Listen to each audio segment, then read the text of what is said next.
Палестина, о моя страна, как же я скучаю по тебе, жажду твою землю целовать и ходить по этой же земле. Как хочу увидеть я тебя, побродить по улицам твоим, но безмерно родину любя, был я из страны своей гоним. Без тебя, как птица без гнезда, как змея без собственной норы. Есть свой дом у крошки муравья, дома ж нет у нашей детворы.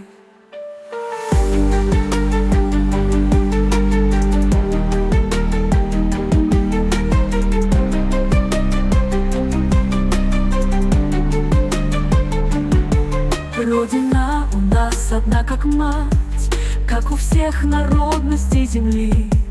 Почему же мы должны страдать от прекрасной родины вдали? В сердце мою вечно будешь ты, о, страна прекрасная моя. Пусть исполнятся мои мечты, я прошу Всевышнего молясь.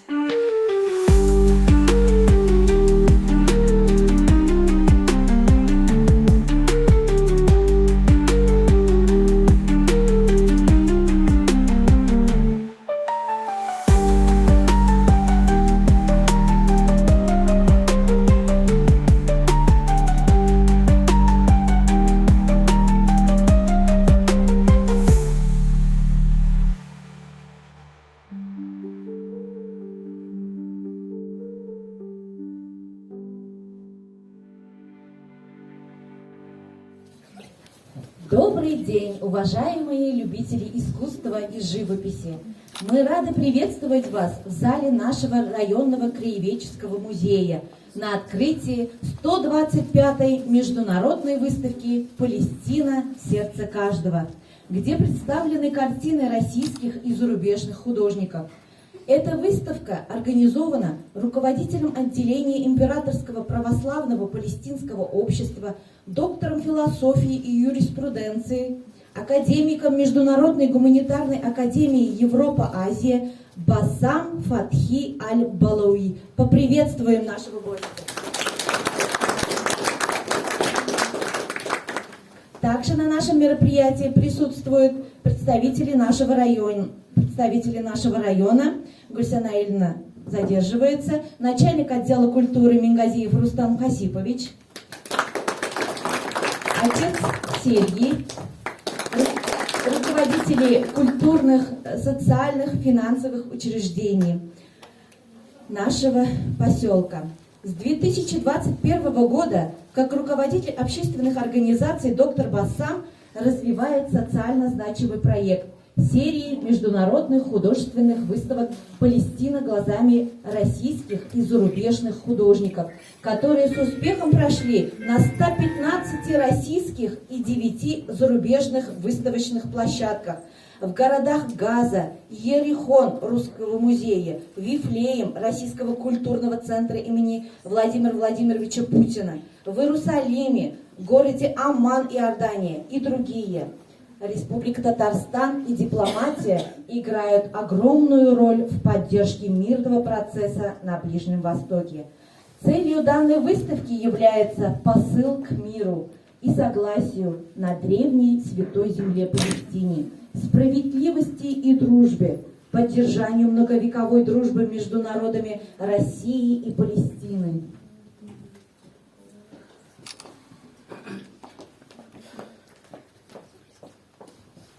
Палестина – сердце в нашем с вами.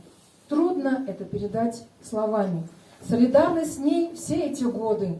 Мы поможем им достичь свободы. Признана она сейчас де юре. Как вопрос решить в миниатюре? Государства нет пока де-факто. Будет, мы надеемся, когда-то. Палестина победит, мы верим. Ваши идеалы очень ценим. И для нас нет праздника важнее. В этот день все вместе нам роднее. Стихотворение, написанное в 2020 году, написанное Владимиром Львовичем Терентьевым под псевдонимом Кавал.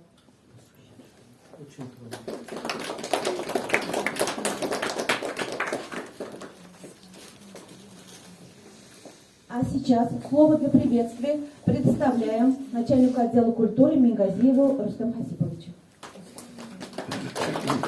Добрый день, дорогие друзья. Добрый день, доктор Басам. Мы вас приветствуем от имени главы Апасовского муниципального района Зиганшина Айрата Абдулхакыча на нашей Апасовской земле. Вот, сегодня большое мероприятие, это открываем международную выставку. Большое спасибо вам, что выбрали наш Апасовский район. И надеемся на дальнейшее сотрудничество с вами. Спасибо, что приехали к нам. Несколько слов приветствия тоже хочу передать. Ну, я присоединяюсь уже к словам добрым, да, о том, что мы всегда на Апасовской земле рады приветствовать таких людей. И на самом деле хочется сказать, что сегодня мы видим те беды, да, которые происходят на вашей земле. Это как раз таки для детей мне хочется сказать, что есть такой принцип «разъединяй и властвуй». И вот этот принцип на самом деле страшный, да, это сколько бед, сколько проблем приносит в нашем мире. Поэтому дай Бог, чтобы вот дети уже наши сегодня знали, что нельзя нам разъединяться, нужно только вместе, сообща преодолевать любые проблемы. Вот. И пример вот этой земли палестинской, да, беды эти, это тоже нам урок большой. Вот. Поэтому спасибо вам большое. Вот как вы видите, дорогие друзья, у нас по обе стороны стоят девушки, которые одеты в национальные палестинские одежды.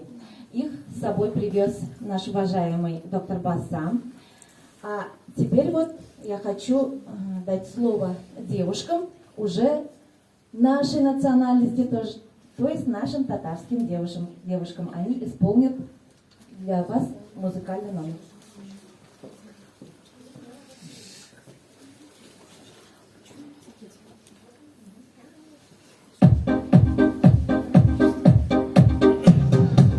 Солнце ярко светит, и смеются дети, и мы рука в руку идем с тобою рядом, и говорить не надо, все и так понятно, и мне приятно всем поговорить. Желаю, чтобы все были здоровы, и чтобы над вами сияло солнце ярче, чем на Мадагаскаре, чтобы до 100 лет жили, чтоб горя не знали, и чтобы ваши дети вас радовали.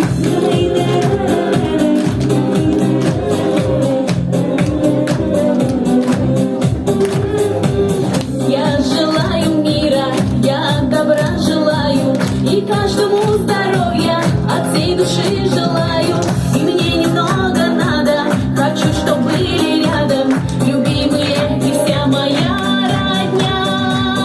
Желаю, чтобы все были здоровы, и чтобы над вами сияло солнце ярче, чем на Мадагаскаре, чтобы до 100 лет жили, чтоб горя не знали, и чтобы ваши дети вас радовали.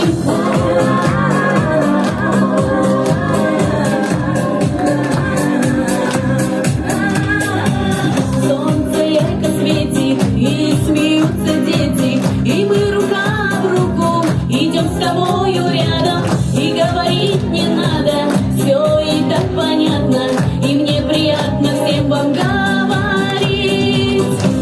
Желаю, чтобы все были здоровы, и чтобы над вами сияло солнце ярче, чем на Мадагаскаре, чтобы до 100 лет жили, чтоб горя не знали, и чтобы ваши дети вас радовали, чтобы до 100 лет жили, чтоб горя не знали, и чтобы ваши дети вас радовали.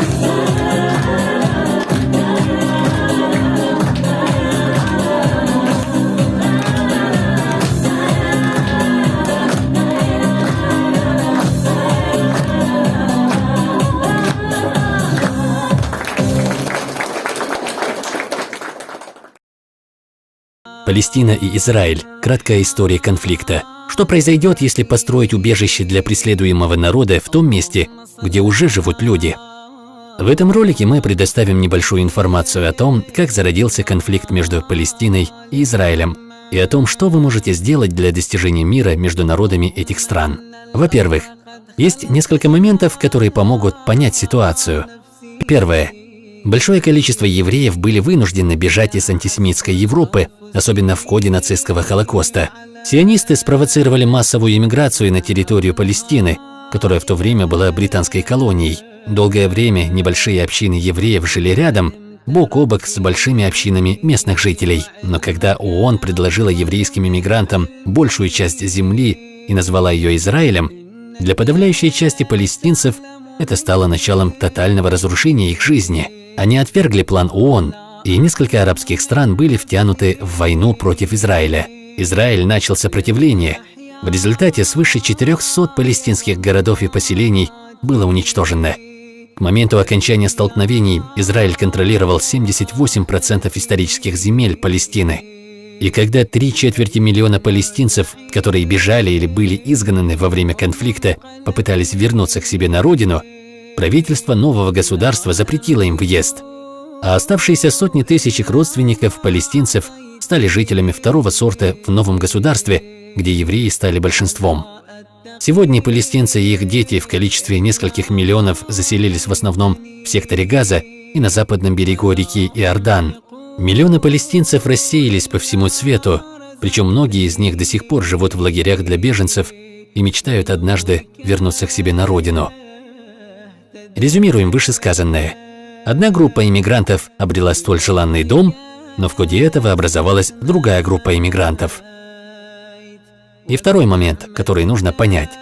Израиль был основан в качестве государства для евреев. А теперь следует задать вопрос, а что это в точности означает? Было множество идей о том, каким должно быть еврейское государство. Предлагали идею равенства для всех граждан. Но на практике возникла не что иное, как узаконенная дискриминация, направленная на неевреев. Другими словами, как это видно на карте, области, помеченные голубым, демонстрируют желание правительства обрести максимальную часть земель и ресурсов для евреев, а не для палестинцев, живших на этой земле. Вот почему на территории Израиля у евреев особые привилегии, включая право на землю и недвижимость. Палестинцам, которые составляют 20% населения Израиля, в этом отказано. Этот же момент объясняет тот факт, почему Израиль до сих пор не определился со своей территориальной границей. На территорию сектора Газа и западного берега до сих пор пытаются претендовать с тем, чтобы присоединить ее к тем землям, которые им удалось захватить в ходе войны 1967 года. С тех пор Израиль возвел несколько еврейских поселений по всей территории захваченных земель на западном берегу, строя города исключительно для евреев и снабжая их инфраструктурами, такими как дороги, военные лагеря, школы, колледжи. Считается, что военная оккупация – это временное явление, но спустя 40 с лишним лет она становится чем-то постоянным и абсолютно несправедливым. На западном берегу еврейские поселенцы и палестинские жители живут на одной и той же земле, но в рамках двух совершенно разных систем закона Израиля.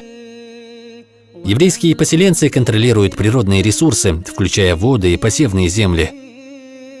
И они получают поддержку от израильской армии. Для закрепления режима оккупации Израиль разрушил тысячи палестинских домов, уничтожил фермерские хозяйства и сады, конфисковал палестинские земли, способствовал сокращению численности населения в Газе и наказывал за сопротивление путем рейдов, арестов и убийств.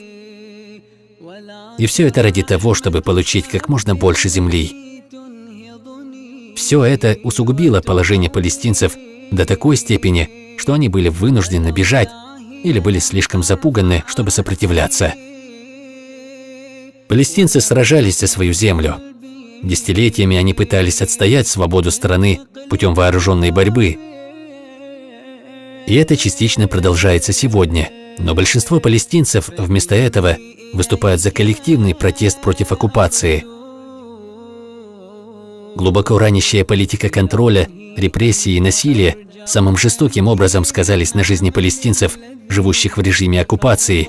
а евреи живут здесь в качестве оккупантов. Это необходимо остановить и достичь мира ради будущего двух этих народов. Но теперь, когда мы объяснили суть проблемы, пришло время подумать над ее решением. Как насчет мирных переговоров? На данный момент получается следующее.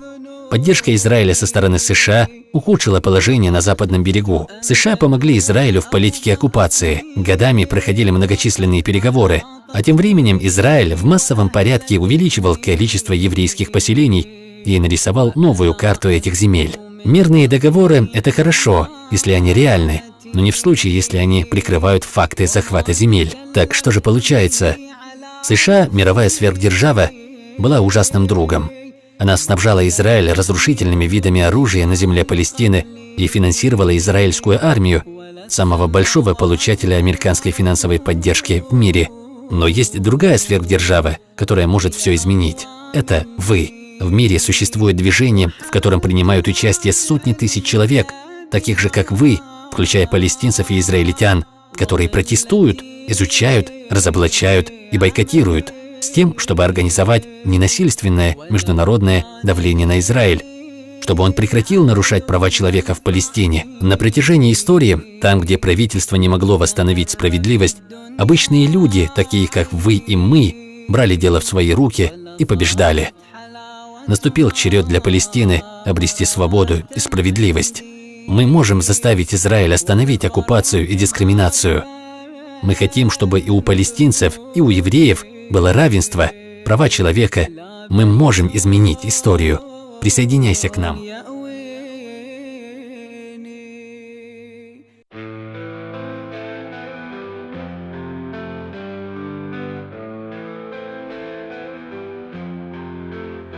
Святая земля Палестина, здесь Бог принял жертву любви.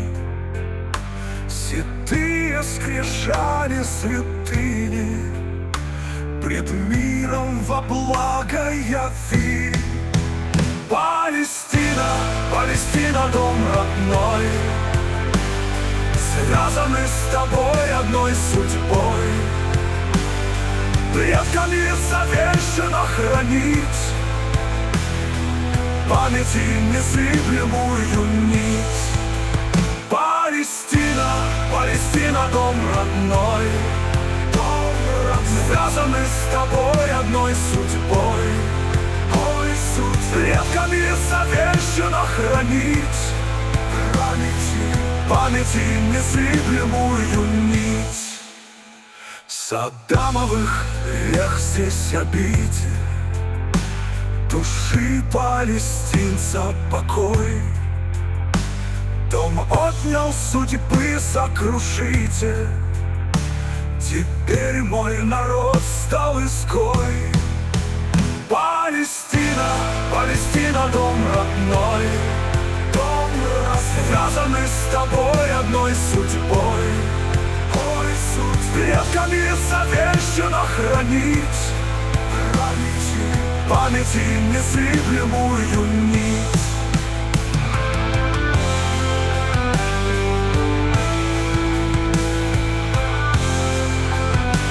Теперь наша жизнь есть боренье за право вернуть отчий край. Запас не иссякнет терпения, пока не вернемся в свой рай. Палестина, Палестина, дом родной, связаны с тобой одной судьбой. Ой, суть предками завещано хранить памяти незыблемую нить. Палестина, Палестина, дом родной, связаны с тобой одной судьбой. Ой, суть предками завещано хранить памяти незыблемую нить. Мы песни поем Палестине, рисуем заветную даль. Желание свободы едины, исчезнет разлуки печаль. Палестина, Палестина, дом родной, дом связаны с тобой одной судьбой. Ой, суть предками завещано хранить, памяти незыблемую нить.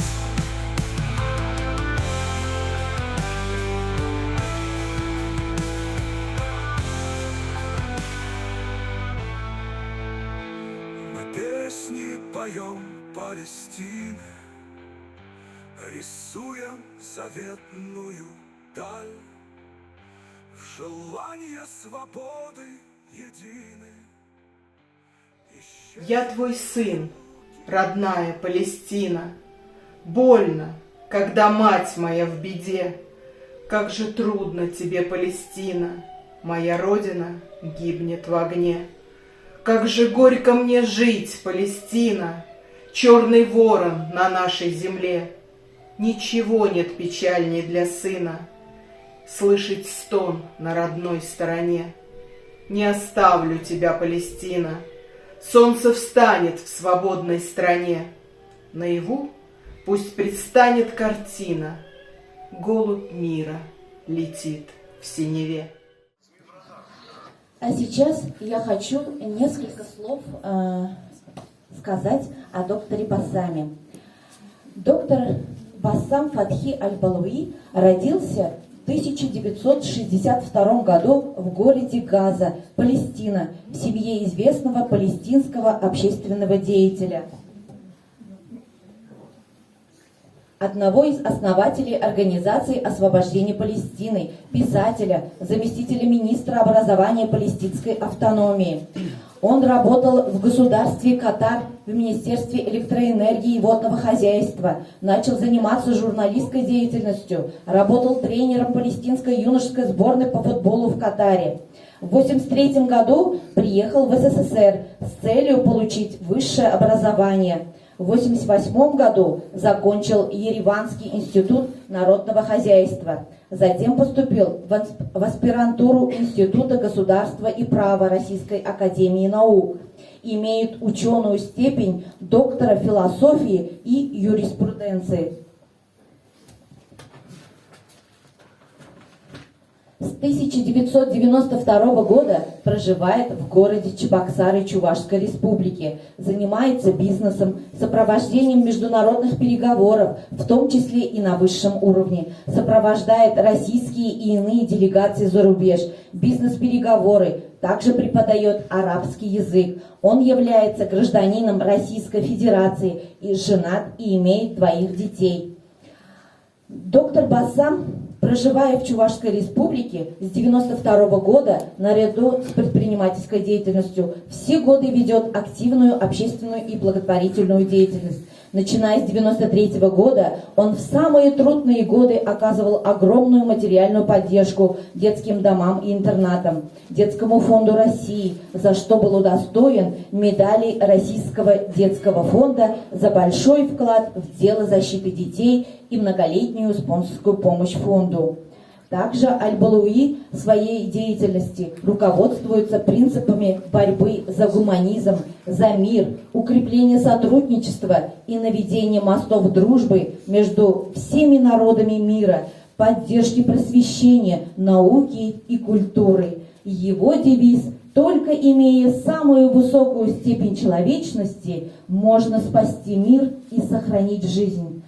Давайте теперь дадим слово президенту региональной общественной организации Общества дружбы и сотрудничества между народами Чувашии и Палестины, руководителю отделения Императорского православного палестинского общества, доктору философии и юриспруденции Бассаму Фатхи Аль-Балуи.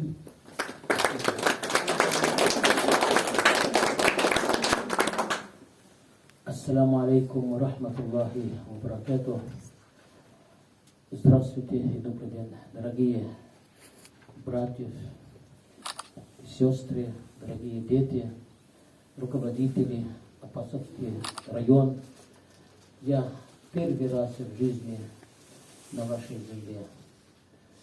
Хочу признаться, что мне очень-очень приятно находиться сегодня здесь у вас, в этом замечательном музее, который руководит новый руководитель Лилия Габбасовна, очень энергичный, очень трудолюбный, очень гостеприимный, щедрый. Я так рад, что столько детей и такие девушки, палестинская национальная вышивка, палестинская вышивка, это много тысяч лет история Палестины. Я приехал в Советском Союзе, как вы сказали, в 1983 году, и меня отправили сюда великий вождь палестинского народа Ясир Арафат. Это был воспитанником моего отца еще в 40-х, 50-х годов. Ведь я здесь молодой, юный, рядом с ним. Это, кстати, картина недавно написала художник из Набережной Челны. На основе фотографии, давнешней фотографии, она написала, Алсу ее зовут, она замечательный художник, недавно присоединилась к нашей команде. Наша команда начисляется более 350 художников из России и за рубежом. Из России очень много художников, кстати, из Республики Татарстан. Сегодня у нас юбилейная выставка, 125-я выставка на территории России.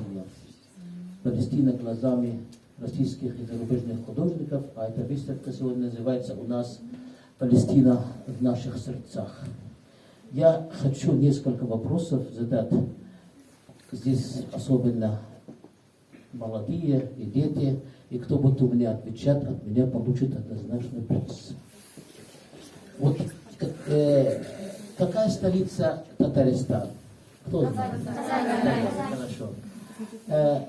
По площади столица Татарстан больше или Вашингтон, столица Америки больше? Нет. Вашингтон еще? А столица Франция, Париж больше или столица Татарстан, Казан больше? Кто скажет? Казан больше. В сколько раз больше Казан? 3.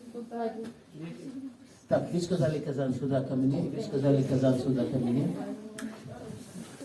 Я вам дам призы. Казан больше, чем Париж в 5,5 раз. Пожалуйста. И, дорогие друзья, и Казан больше, чем Вашингтон, почти в 3,5 раза. Так что вы можете навсегда гордиться, что ваша столица больше, чем столица Америки.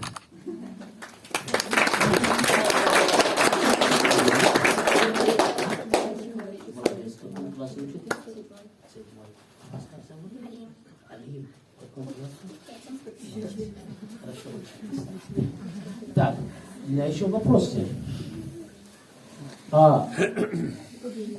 Апасовский район. Какой по площади больше? Париж или Апасовский район?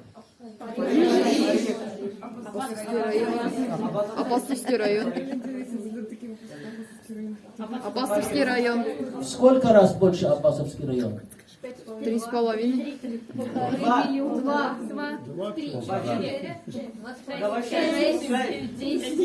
10 раз кто сказал?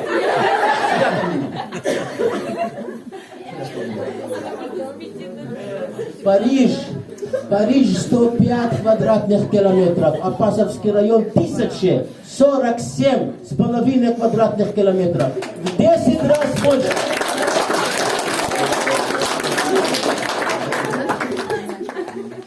И почти в 7 раз больше, чем Вашингтон, столица Соединенных Штатов Америки. Хорошо. Сколько площадь земного шара?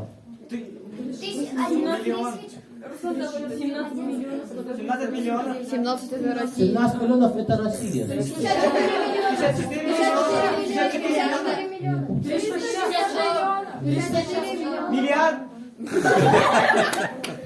510 миллионов 100 тысяч квадратных километров. И Бог выбрал Палестину 27 тысяч квадратных километров и сказал, это святая земля. На территории Палестины родился Иисус Христос. Родились почти все пророки или приезжали они в Палестину. Палестина – ворота в небо, ворота в Богу. Палестина – страна мира и ни одного дня не знала мира. Ее народ ни одного дня не знал мира. Перед вами стоит человек, который даже свою массу уже не видел более 26 лет. И такая судьба всего палестинского народа. Хорошо, еще один вопрос. Сколько суши занимает территория России по сравнению с площадью земного шара? 17 миллионов. 230. Россия – это 1/8 часть суши земного шара. И вы представляете, вы потомки таких великих людей, которые асфальтируют 1/8 часть земного шара. Кладут асфальт меньше 2% населения земли, жителей России, и асфальтируют 1/8 часть суши земного шара. Я хочу, чтобы вы всегда любили свою родину, свою страну, чтобы ее прославляли, чтобы ее защищали. Потому что кто не любит свою родину, это просто не человек. Я хочу, чтобы вы росли патриотами, преданными к своим педагогам, к своим преподавателям, родителям, берегли свои музеи, свои школы, любили своих педагогов. Как вас зовут? Азат. Молодец, Азат. Вот 1/8 час изучи географию хорошо. Еще у меня вопросы не закончились, так что будут еще, наверное, победители. Хорошо. Сколько в России есть озер? 250.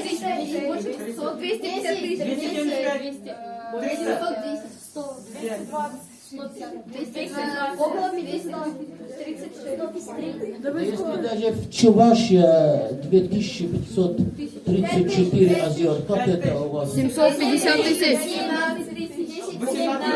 750 тысяч. 5 миллионов. Кто сказал 2 миллиона? 5 миллионов. Иди сюда. Дорогие друзья, в России 2,5 миллиона озер. В России 2/3 запас чистая питьевая вода в мире. Вы живете в богатейшей стране на земле. Вот хорошо изучайте свою географию, знайте больше своих городов, попутешествуйте больше по России, прежде чем как думать куда-то уехать за ее пределы. Как вас зовут? Амир. Амир? Ну вот, молодец. В каком классе учитесь? 7. Сколько лет вам? 13. Молодец. Спасибо.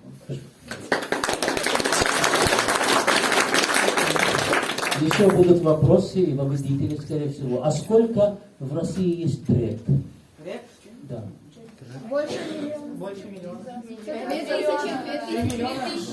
200 тысяч. 20 тысяч.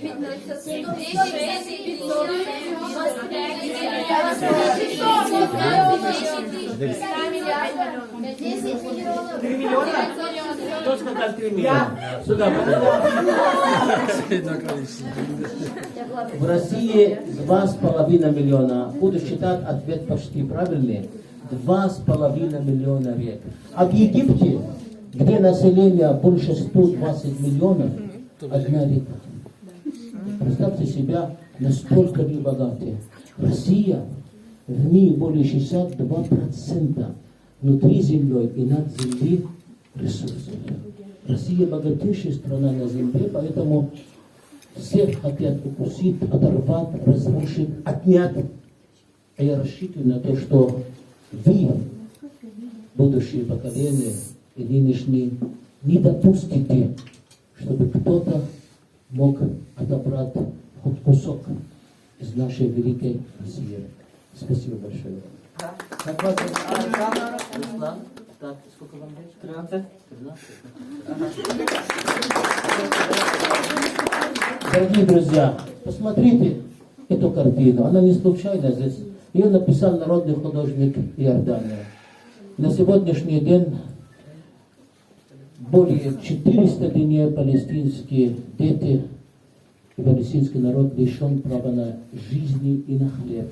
Они, к сожалению, окружены и запрещено туда везти ни лекарства, ни хлеб, ни вода, ни еда и хлеб стоимости жизни. Мы говорим, все дети мира имеют право жить. Мы за защиту детей, за защиту жизни на земле. Палестинские дети, палестинские женщины, они ни при чем. Они хотят жить, как все люди земли. И мы должны их защищать. У меня будет еще 2 вопроса, и после них дам другим, потому что, видимо, я занял микрофон больше, чем надо. Я хочу спросить, мы сейчас какой год находимся? 2024 год. С чем связан этот календарь? Еще, вообще сам календарь, не год, а календарь.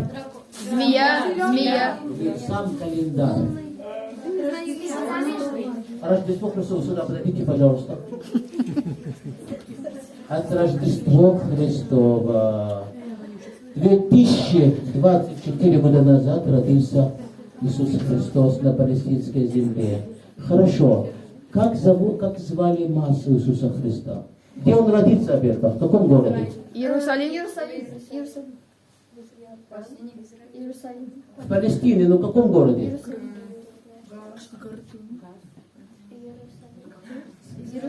Вифлеем. Как звали массу Иисуса Христа? Мария. Правильно ответили. Дадим детям еще вот. Где она родилась, массу Иисуса Христа? В Палестине, в каком городе? Иерусалим. Вы ко мне подойдите, вы старайтесь отвечать, я все равно вам дам приз.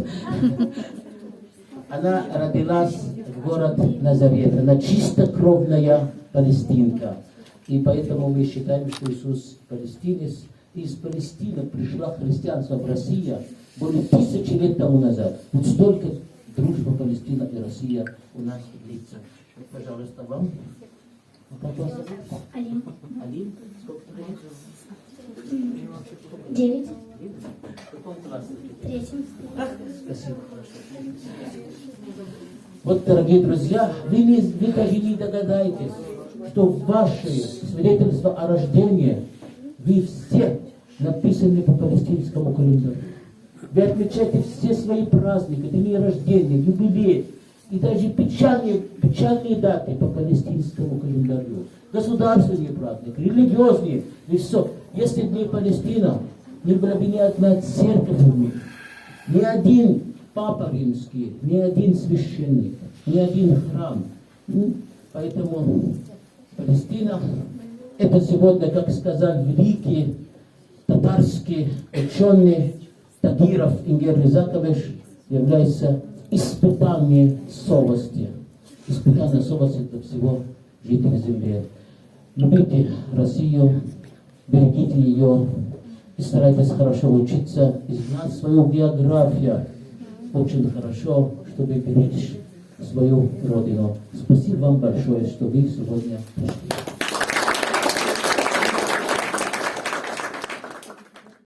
Жизни миллионов палестинцев рушатся.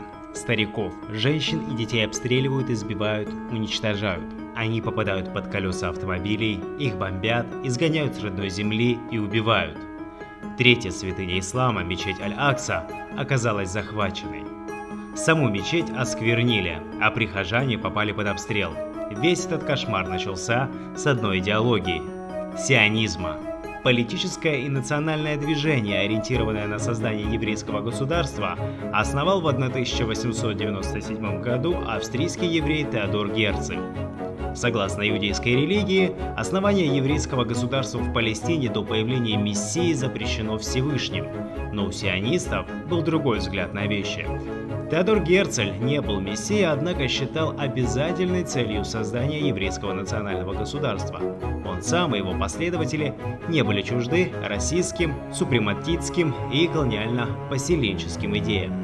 Так Давид Бен-Гурион, первый премьер-министр Израиля, говорил: «Если мы хотим стопроцентного освобождения евреев, мы должны иметь стопроцентное еврейское население.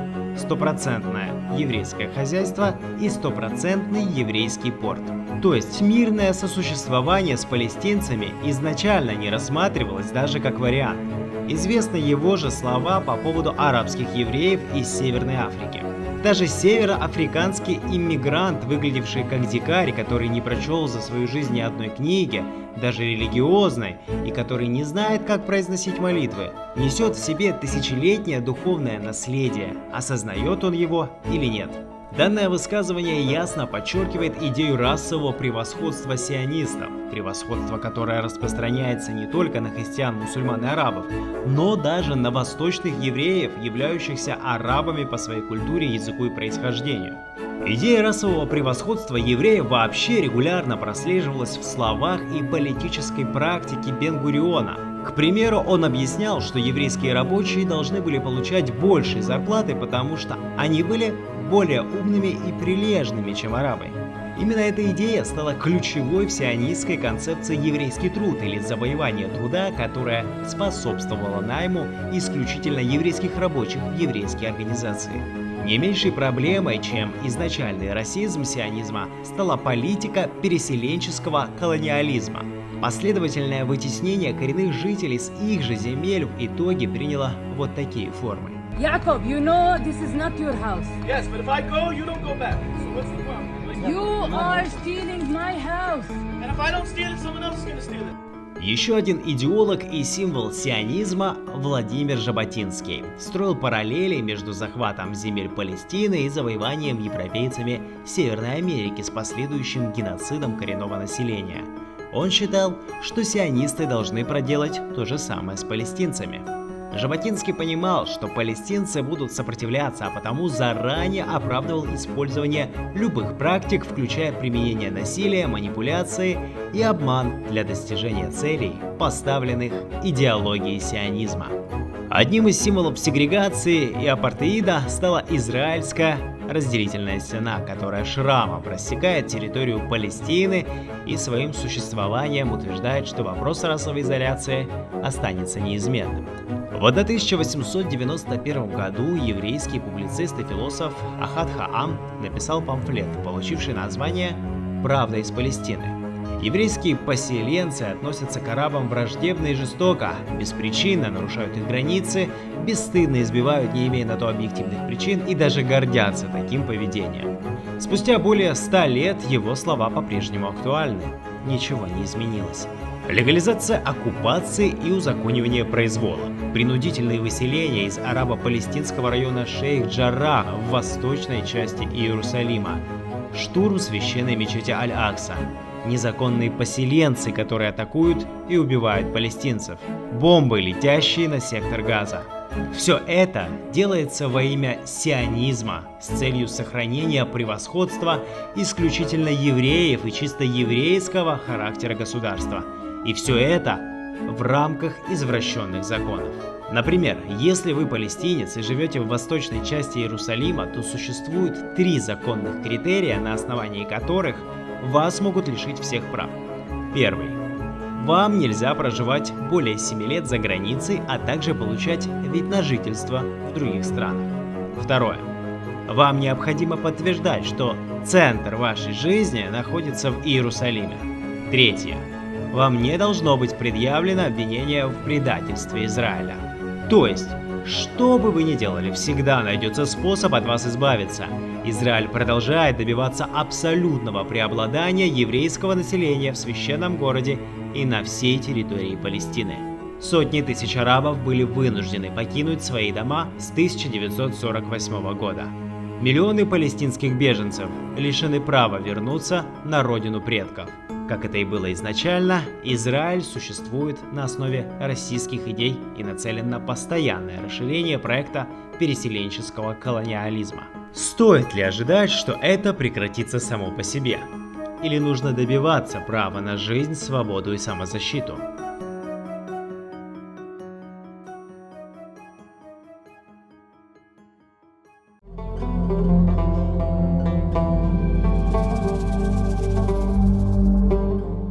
Герасимова София, ученица 112-й школы 9 Б класса, город Трехгорный, Челябинская область. О Палестина! написала Елена Петелина. О, Палестина, святая земля, сердце твое, не зажившая рана, скользкой удавкой Иуда-змея стан обвела твой в те дни окаянные. Жалом сверкая послала народ в земли чужие на милость гиенам. И на смиренье был план и расчет, но любовь к родине в сердце нетленна. Бременем тяжким на плечи легла отчего дома утрата потеря. Беженцев жизнь беспросветная мгла. Их согревает любовь, Бог и вера в то, что вернутся в родную страну и поцелуют священную землю. Нет, не разъесть их надежду огню. Жить им в своей благодати Эдема. Противоядие в их венах течет, вновь на борьбу за свой дом собирая. Мир, дотянись до прозренья высот и прекрати Палестины страдания. Руководство района Гульсина Эльна подошла. Теперь хотим дать ей слово. Заместитель исполнительного комитета Апастовского муниципального района Галямова Гулься Наиловна. Hörmətli rayondaşlar, qədərli qonaqlar, Birləşikdən Qafur Türməsinin telefona qoyğanı üçün bugün bizim rayonumuzda büyük motor, büyük zor vakıqa İdris avlunda yanına kapitayımızdan sonra büyük motor məşqi açıldı. Barınızға da təqdim edib, barıb, qorab qoyduğunuzdan eskitməli motor savablamasını Allah versə. Добрый день, дорогой доктор Басам, уважаемые коллеги, дорогие наши ребята. Разрешите от имени главы Зиганшина Айрата Габдулхаковича поприветствовать вас на международной выставке, посвященной международной выставке «Палестина в наших сердцах», да, которая является у нас продолжением социально значимого проекта «Палестина глазами зарубежных и российских художников». Все правильно сказала? Да. И мы, конечно же, очень рады и выражаем вам огромные слова благодарности за то, что вы выбрали наш район, что наши апастовцы, что наши дети могут прийти в наш музей и посмотреть такие красивые картины. Более 60 картин. Апастовский район, он и сам славится своими известными личностями. И такой вот симбиоз, я думаю, будет очень нам полезен. Поэтому огромные вам слова благодарности. И разрешите, конечно, от имени главы Зиганшина Айрата Габдулхаковича вручить вам благодарственное письмо. Доктор Басам, выражаю вам искреннюю признательность и благодарность за организацию 125-й международной выставки картин Палестины в сердце каждого. Желаю вам долгих лет активной и плодотворной жизни, здоровья, неиссякаемой энергии и оптимизма и воплощения в жизнь всех ваших добрых замыслов. Пусть в жизни всегда сопутствует удача, благополучие, внимание и забота близких людей. Мира, согласия и счастья вам и вашим родным и близким. Глава района Зиганшина Айрат Габдулхакович. И хотим вам вручить такую футболку от вашего района, да, Апас района. Спасибо.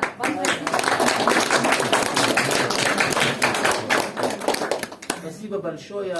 Я очень рад, что я породнился с Татарстаном, и у меня младшая дочь живет в Казани, и замужем за прекрасного парень из Казани, из Татарстана. Так что вы для меня все родные. Наполовину вы наши.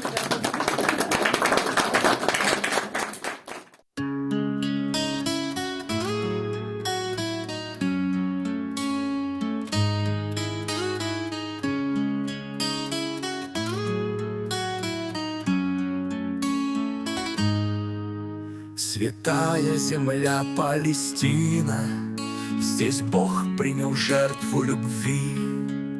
Седые скрижали святыни пред миром во благо яви.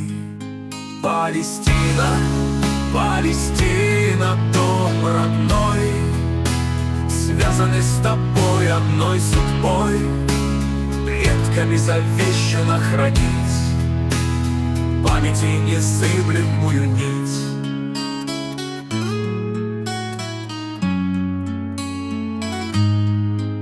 С Адамовых век здесь обитель души палестинца покой.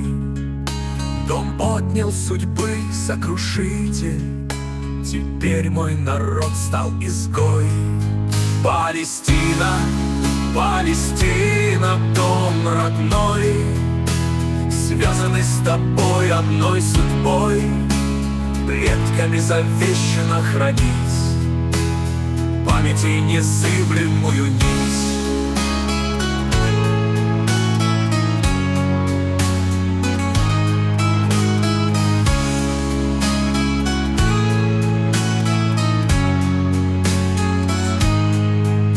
Теперь наша жизнь есть боренье за право вернуть отчий край. Запас не иссякнет терпенья, пока не вернемся в свой рай. Палестина, Палестина, дом родной, связаны с тобой одной судьбой, предками завещано хранить памяти незыблемую нить.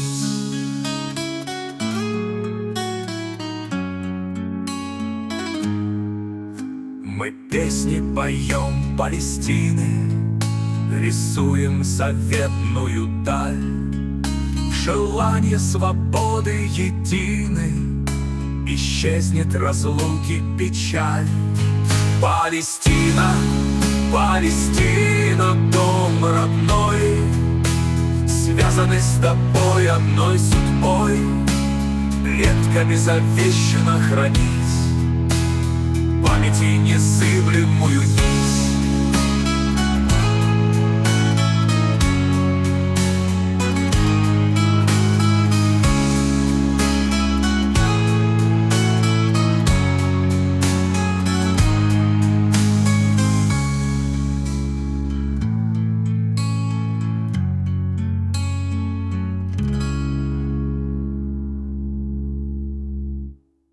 Мы песни поем Палестины, рисуем заветную даль. В желании свободы едины, исчезнет разлуки печаль. Палестина, Палестина, дом родной, связаны с тобой одной судьбой, предками завещано хранить памяти незыблемую нить.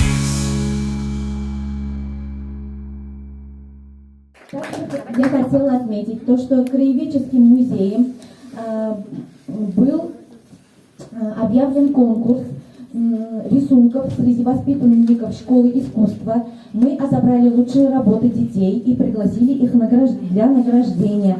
Их хотел наградить сам доктор Бассам. С этими рисунками вы можете ознакомиться вот у нас там на выставке. И вот победителей теперь мы награждаем.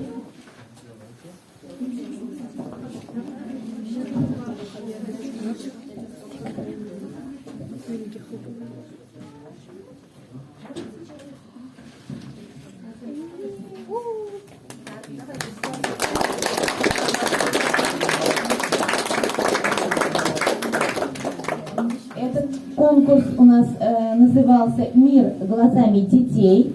И вот я хочу слова благодарности объявить преподавателю отделения изобразительного искусства детской школы искусств имени Сарасадыковой Валиевой Ильсияр Тауфиковне.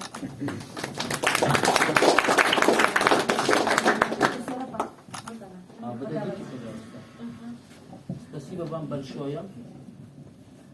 Я приглашаю вас и ваших детей участвовать в международном конкурсе «Я рисую Палестину», который проходит уже в Башкортостан, прошел и в Чувашия, и принимали участие из Казани, и даже из Елабуги, из других городов.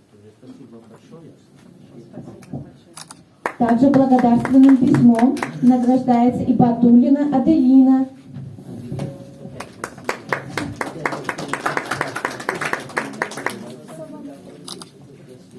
Это наш национальный праздник Сабантуй.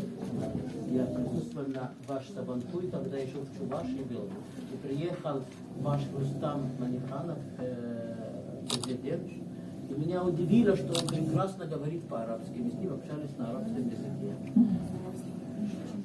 Также благодарственным письмом награждается Нуреева Амина.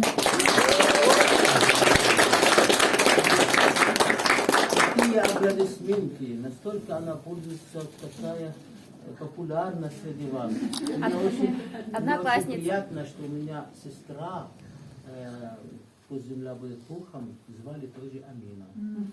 Амина по-арабски означает честная, порядочная, очень благородная. Поэтому вот вам и диплом, и еще значок я вам еще. Вот значок.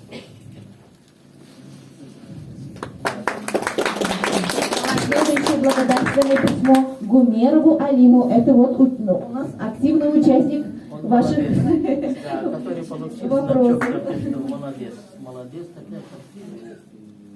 Вообще великие художники ваши были. Вообще молодцы. Таким же благодарственным письмом награждается Галиакберова Эльвина. Очень красивый у вас. Очень хороший рисунок.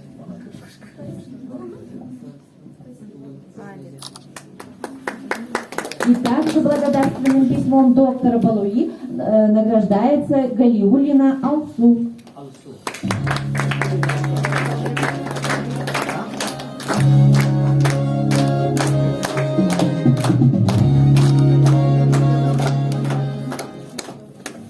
Спасибо большое. Фотографию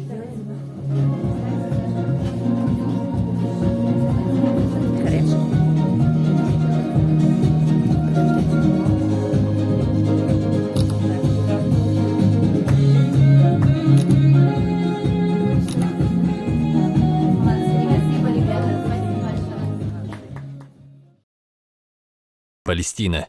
Украденная земля, оккупированная сионистами. В 638 году мусульмане завоевали Палестину. Мусульмане правят Палестиной 1300 лет в мире, справедливости и процветании. И любому, вне зависимости от религии, разрешалось посещать и жить в Иерусалиме в безопасности. В 1099 году крестоносцы захватили Иерусалим и правили им 90 лет. Эта эпоха отмечена несправедливостью и жестокостью в отношении всех нехристианских жителей. Мусульмане снова завоевали город в 1187 году, возвратив мир и справедливость. В 1914 году Британия оккупирует Палестину. Конец правления мусульман в Иерусалиме. В 1917 году правительство Британии дает обещание арабским лидерам о независимом арабском государстве, включающую Палестину. И в то же время тайно дает обещание сионистам о создании еврейского национального очага, известное как Декларация Бальфура. Сионисты составляют только 8% от населения на данное время. Так, правительство Британии начало переселение евреев-сионистов из Европы в Израиль. В 1948 году сионисты-евреи образовали государство на земле Палестины, назвав его Израиль. Тысячи мусульман насильно выдворены из своих домов. В 1948 году данная местность разделилась на государство Израиль и сектор Газа, известный как Палестина. Государство Израиль с основной идеологией сионизма основано незаконно, большей частью на земле, которую они захватили у арабов после войны 1948 года. Земля, которую они захватили, по праву принадлежит палестинцам, потерявшим свои дома, работу и сельхозугодья. Многие были вынуждены искать убежище в Ливане, где они живут в бедных условиях в лагерях беженцев. Поначалу сионисты составляли горстку людей, показывающих свою принадлежность к священной земле. Но духовное притязание ищущих власть сионистов было еще больше к тому, чтобы отобрать всю землю, используя решение Британии как своего источника.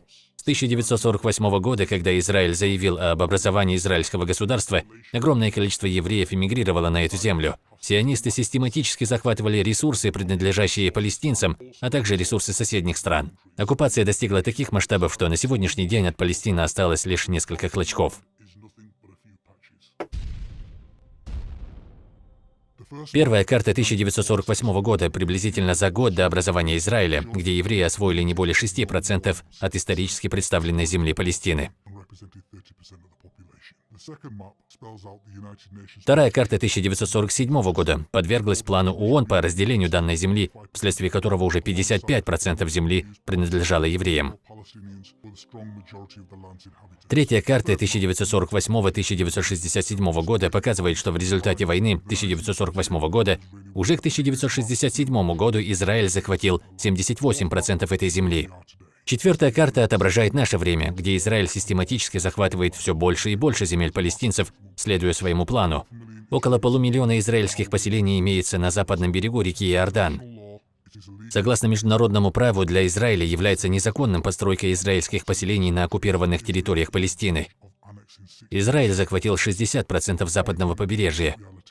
Суть в том, что Израиль захватил земли, которые исторически являются Палестиной.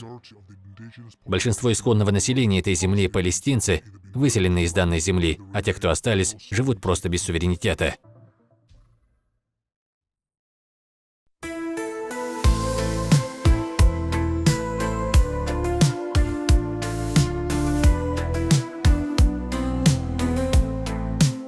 Святая земля, Палестина. Здесь Бог принес жертву любви. Седые скрижали святыни, пред миром во благо яви. Палестина, Палестина, дом родной, связаны с тобой одной судьбой. Предками завещено хранить памяти незыблемую нить. Палестина, Палестина, дом родной, связаны с тобой одной судьбой. Предками завещено хранить памяти незыблемую нить. Содомовых грех здесь обитель, души палестинца покой. Дом отнял судьбы сокрушитель, теперь мой народ стал изгой. Палестина, Палестина, дом родной, связаны с тобой одной судьбой, одной судьбой. Предками завещено охранить памяти незыблемую нить. Палестина, Палестина, дом родной, связаны с тобой одной судьбой. Предками завещено хранить памяти незыблемую нить. Теперь наша жизнь есть боение за право вернуть отчий край. Запас не иссякнет терпенья, пока не вернемся в свой рай. Палестина, Палестина, дом родной, связаны с тобой одной судьбой, одной судьбой. Предками завещено охранить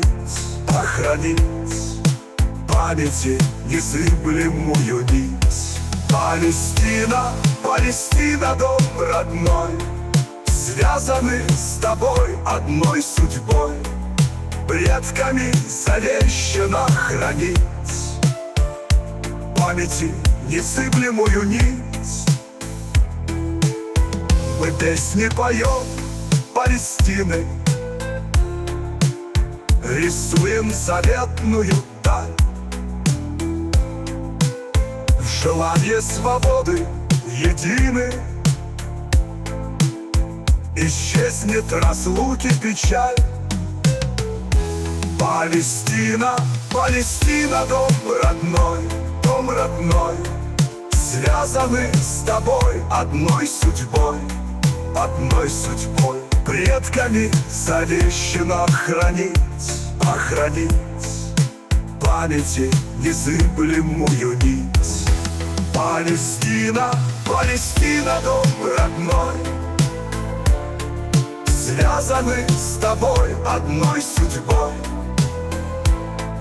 Предками завещено хранить памяти незыблемую нить.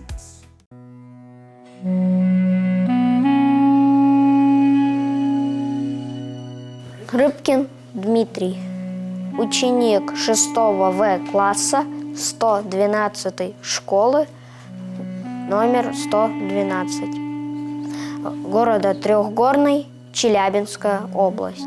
Напутствие отца-палестинца сыну. И написала Елена Петелина. «Сын мой, учиться едешь ты в страну, где альма-матер для студентов мира. Не окажись в надменности плену, не сотвори себе кумира. Жизнь чутко впитывай вокруг себя, внимай с усердием все мысли, слово. Лишь позже разум, дух свой укрепя, ты мнение яви по сердцу зову. Знай, сын, кто не умеет слушать речь, в том дума никогда не зародится. На пользу мысли дело не облечь, желание через дуршлаг водиться. Ты не ропчи на скромный свой удел и принимай все тяготы смиренно. Еще хочу, чтоб ты скорей надел одежды их и вел себя почтенно, ешь пищу, что вкушает сей народ, за вычетом того, что под запретом. Порядочность возьми с собой в полет и честь. Пусть путь твой озарится светом. Не смей желать чужого никогда. Пусть ты на грани даже смерти, жизни. Молитвы песнь пусть будет на устах. Покрепче просто, сын мой, зубы стисни. Не забывай ты родину свою, во благо Палестины, мира действуй. Незримо я всегда с тобой в строю. Настанет долгожданный мир. Ты веруй. А сейчас еще слово предоставим тоже доктору Басамаки Аль-Баши. Он приехал тоже с подарками. У меня подарки очень интересные со святой земли Палестина. Вот давайте сначала начну с этого. Это лента дружбы народов. И, как вы видите, с флагом Палестины, и оно освящено в храме Рождества Христова в Вифлееме и в мечеть Ал-Акса в Иерусалиме. Что Бог вас всегда благословит, чтобы священники говорят, что на минуту хотя бы оденет его в день, то здоровье у него будет, и вокруг него все будут здоровы. Вот и еще благодарственное письмо. И как вы видите, она оформлена здесь храм Рождества Христова. Руководитель нашей организации по всей России Степашин Сергей Владимирович, а также председатель почетных членов нашей организации Кирилл, патриарх Москва и вся. И картина великого палестинского художника Сулейман Мансур, народный художник Палестина. Я несу родину с собой, как означает эта картина. Так я прошу дорогого друга сюда, который меня встретил на улице, руководитель отдела культуры, и который очень похож на наши палестинские места.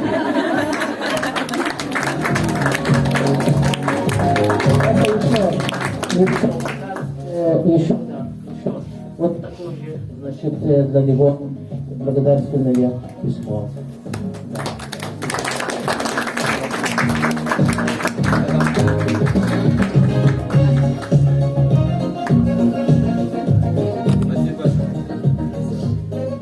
Так, наш замечательный директор музея, я ей вручу благодарственное письмо, а еще, в первую очередь, лента «Дружба народов». Она настолько дружелюбная, просто...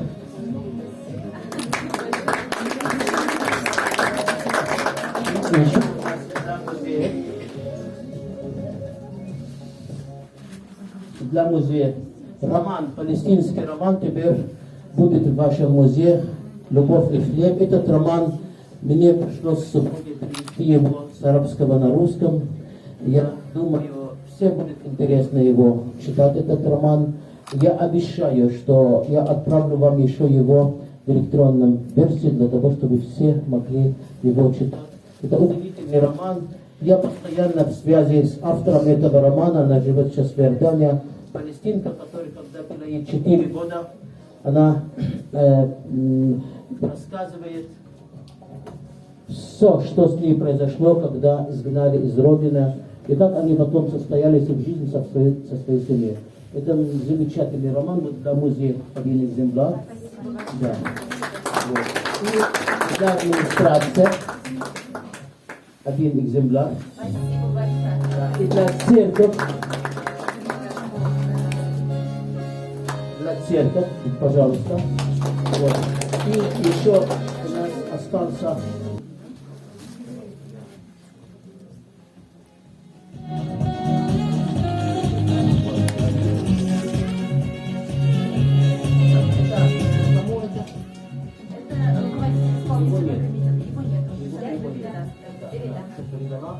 еще руководитель клуба. Да, давайте пусть на память. Да.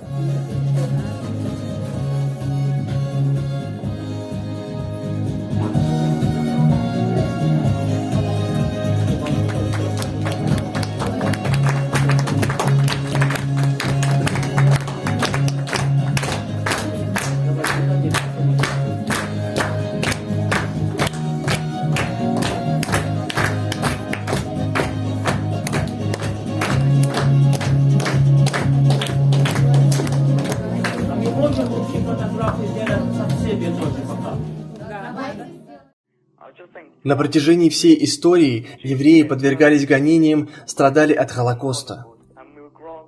Как результат этого нам был дарован Израиль. Дарован кем? Британией и другими странами. Какое право имеет Британия дарить вам чью-то страну? Потому что евреи потеряли 6 миллионов людей. Нет, я не спорю об этом. Я говорю не об этом. Какое право имеет Британия дарить вам страну, которая принадлежит другим? Они дали нам потому, что... Но они дали вам страну, которая уже кому-то принадлежит. Я об этом, Алекс. Вы можете это объяснить? Британия подарила вам чью-то страну. Я спрашиваю у вас, какое право имела Британия даровать вам страну, которая принадлежит другим? Евреи страдали. В лучшем случае они были объектом постоянной дискриминации. В большинстве случаев доходило до убийства. Единственное место во всем мире, где евреи не подвергались дискриминации, не подвергались погромам, это в мусульманских странах. Поэтому под защитой мусульман евреи покинули Европу. Палестина была стерта с мировой карты, когда Британия подарила вам страну, которая принадлежит другим. Евреи жили бок о бок с христианами и мусульманами на протяжении веков, без каких-либо намеков на дискриминацию, или насилие, или погромы. Таким образом, произошло то, что христианский антисемитизм в Европе истребил 6 миллионов евреев в рамках самого великого преступления в истории человечества. И за это заплатили не христианские страны Европы, которые также проявляли или закрывали глаза на проявление антисемитизма, но за это заплатили абсолютно невиновные в этом Холокосте люди, которые никогда не преследовали евреев, которые никогда не устраивали евреям погромы. И как мне кажется, это добавляет соль на раны людей, чья страна была стерта с мировой карты, тех, кого разделили и изгнали, для того, чтобы воплотить в жизнь сионистский план, реализованный Британией как подарок европейским евреям. Британия не имела никакого права отдать кому-то чью-то страну. И я считаю это полной несправедливостью. Ты согласен с этим, Алекс? Согласен. А как считаешь ты?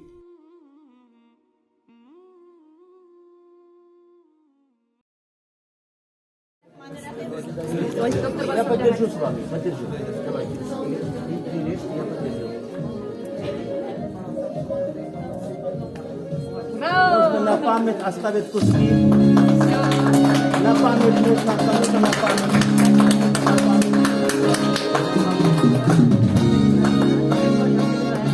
Кому-то на память, на память. Розыгрываем на память.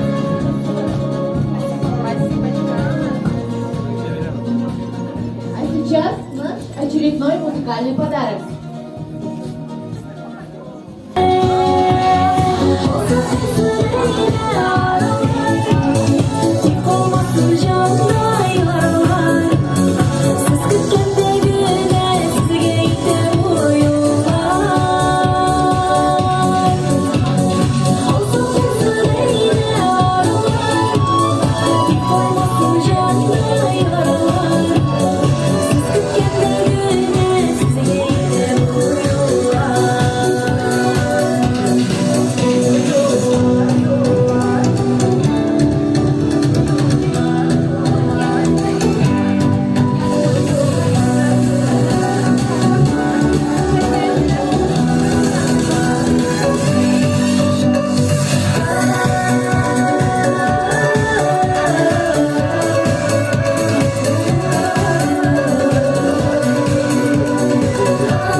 bulsun yoldaşım Üzülüp sağlanır Kütkin bir her düşür aşuğa Olsa şüreyle aralar Dik olmasın canda yaralar Sağlık kütkin şafa sizge ite bu yuvar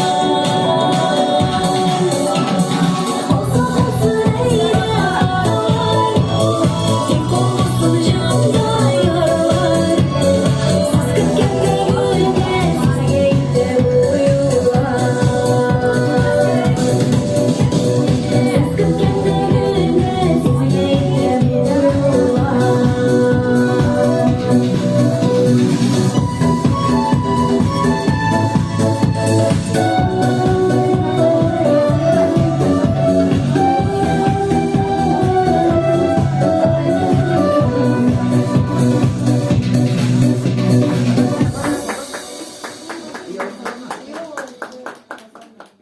Комплекс Аль-Акса, где расположены две мечети Купол Скалы и Аль-Акса, находится в самом сердце Иерусалима, в старом городе, на холме, который мусульмане всего мира считают третьей святыней после Мекки и Медины, поскольку, согласно исламу, именно с этим местом связано ночное вознесение пророка Мухаммада на небеса – Мирадж. Во время войны 1967 года Израиль аннексировал Восточный Иерусалим вместе со святыней и часть западного берега, что не было признано на международном уровне. И с этого момента комплекс Аль-Акса стал очагом противостояния между Израилем и палестинцами. Согласно статус-кво, не мусульмане могут посещать святыню, а вот молиться там разрешено только мусульманам. Но этому правилу не следуют евреи, они открыто совершают свои богослужения рядом с мечетями в окружении израильских военных. Кроме того, Израиль стал ограничивать доступ мусульман к святыне, что приводило к протестам палестинцев и насилию со стороны еврейского государства. А сейчас для показа нашей выставки прошу всех пройти в наш следующий зал. И слово предоставляет тоже доктор Басаму. Он тоже сам лично ознакомится со всеми картинами. Я начну, наверное, с этой картины. Это имеет история. Ясир Арафат – это великий вождь палестинского народа и великий друг Советского Союза и Россия, который всегда называл Россия преданный друг для палестинского народа. Ясир Арафат воспитанником был моего отца, и видел его правой рукой в 40-х, 50-х годов. И даже в Каире, когда мой отец создал Союз палестинских студентов, и привел туда Арафат, и он только с 4-го раза выиграл выборы и стал председателем. Они жили даже в одной квартире 5 лет. Место называлось Руак Шавами в Египте, где они учились. Вот Ясир Арафат меня отправил учиться в Советском Союзе в 1983 году. Это работа замечательного художника на основе фотографии памятная из города Набережных Челнов. Зовут ее Алсу. Она не так давно к нам присоединилась, она талантливая, очень красиво пишет. А вот это работа народного художника Иордания, великий художник Имад Абуштейн, знаменитый на весь мир. Его очень сильно затронула ситуация в Палестине, в Газа, где более 400 дней палестинский народ запрещено им еду, воду, лекарства, где идет полное, к сожалению, истребление, где уже погибло и ранили более 250 тысяч палестинских мирных жителей, более 70% из них детей и женщин. Дальше мы продолжаем. Сюда в зал заходим.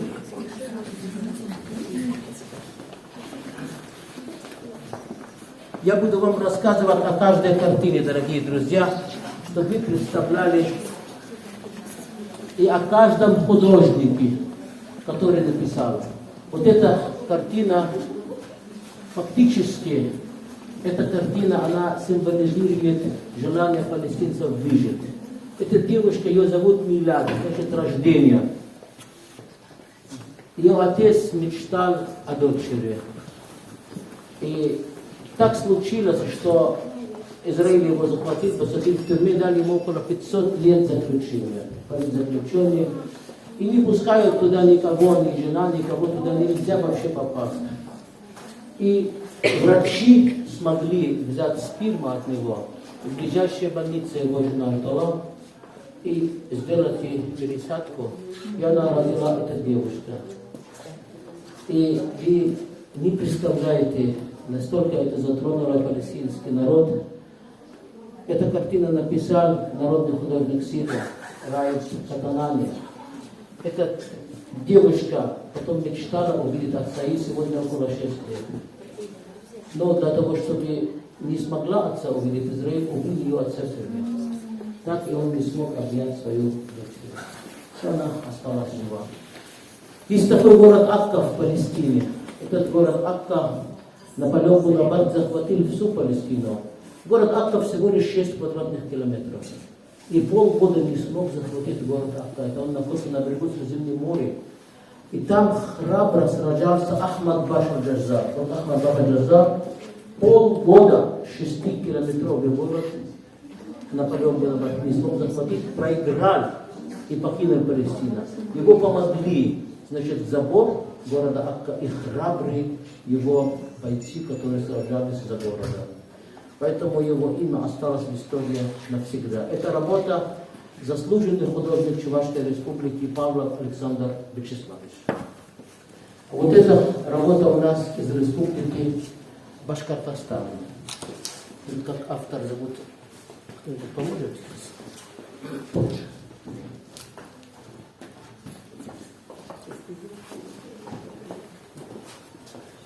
Так, автор этой работы окружного Ирина, что ли? Мои мечты. Вот мои мечты. Что может мечтать человек, который лишен всех прав полученного на жизнь? Мир себя на родину в Палестине, в Иерусалиме. Вот эта работа член Союза художников Чувашской республики из города Новочебоксарск, Нагорнова Наталья Юрьевна, девушка, палестинка с виноградами. Она себя написала сама с палестинской национальной одеждой. Палестинская вышивка числится уже не 1000 лет. Эта работа Ламис Абу Халиль из Объединенных Арабских Эмиратов. Она беженка, находится там, палестинка. Она всегда пишет очень красивая женщина. Пишет рядом с ними оливки. Оливки — это символ Палестины. Благодаря оливам палестинский народ выдержал все войны на протяжении много тысяч лет. Достаточно в день 2 столовые ложки оливкового масла покушать и 7-8 штук оливок, и ты жив. И ты жив, больше тебе ничего не надо. А хранить не надо ни погребов, ничего. Просто оливки соленые, оливковое масло хранится в сухом месте. Ты покушал и уже жив. Вот эта работа из города Ярославль Бедагог, замечательный художник, член Союза художников России Бичкова Светлана Юрьевна. Кстати, с ее легкой рукой начался наш проект, когда она 13 марта в 2021 году приехала в Чебоксарах на День культуры Палестины, подарила мне картину «Мечеть Аль-Акса под снегом». Я тогда предложил, а может тогда в мае мы откроем выставку Палестина глазами художников России. И буквально через 2 месяца, 15 мая, открылась выставка в Доме дружбы народов в Чебоксарах. 200 картин сразу написали русские художники. Это было, конечно, очень приятно, удивительно. А вот эта работа город Лисково. Город Лисково, замечательный художник Кавказова Надежда. Мирный день в Палестине на берегу Средиземного моря. Город Газа. Город Газа — это второй город в истории. Ему 20 тысяч лет. К великому сожалению, город Газа сегодня стер с лица земли, его больше нет. Я родился в городе Газа. А вот это очень интересная картина. Эта девушка, ее зовут Хенд. Хенд в этом году, 29 января, находилась в машине со своей семьей, отец, матери 4 детей, еще братьев и сестры. Они ехали в Газа, неожиданно израильский танк начал в них стрелять. Они все погибли, и осталась сын жива. Она была ранена. Она смогла дозвониться до скорой помощи. И записали ее разговор, весь мир услышал. Говорит, я ранена, все у меня погибли, я в машине. Сказали, не процент, с вами разговаривать. За вами поехала скорая помощь. И скорая помощь неожиданно пропала связь с ней. 12 дней весь мир ждал любые информации о ней. Через 12 дней израильские оккупанты отошли с этого места и зашли журналисты, увидели, что застрелили ее тоже Израиль, застрелили врачи и медики в скорой помощи, чтобы ее не спасли. Она погибла, это затронуло душу и сердце. Хабибулин Альберт Фагимович, очень знаменитый художник в республике Башкортостан, он взял и написал эту картину, что она тоже хотела жить. Хотела жить.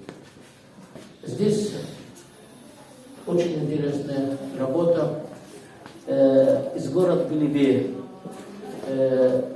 отдел культуры. Там есть такая Лилия, она написала эту работу. Свет в конце туннеля все равно будет, и свобода будет. Очень красивая ее работа.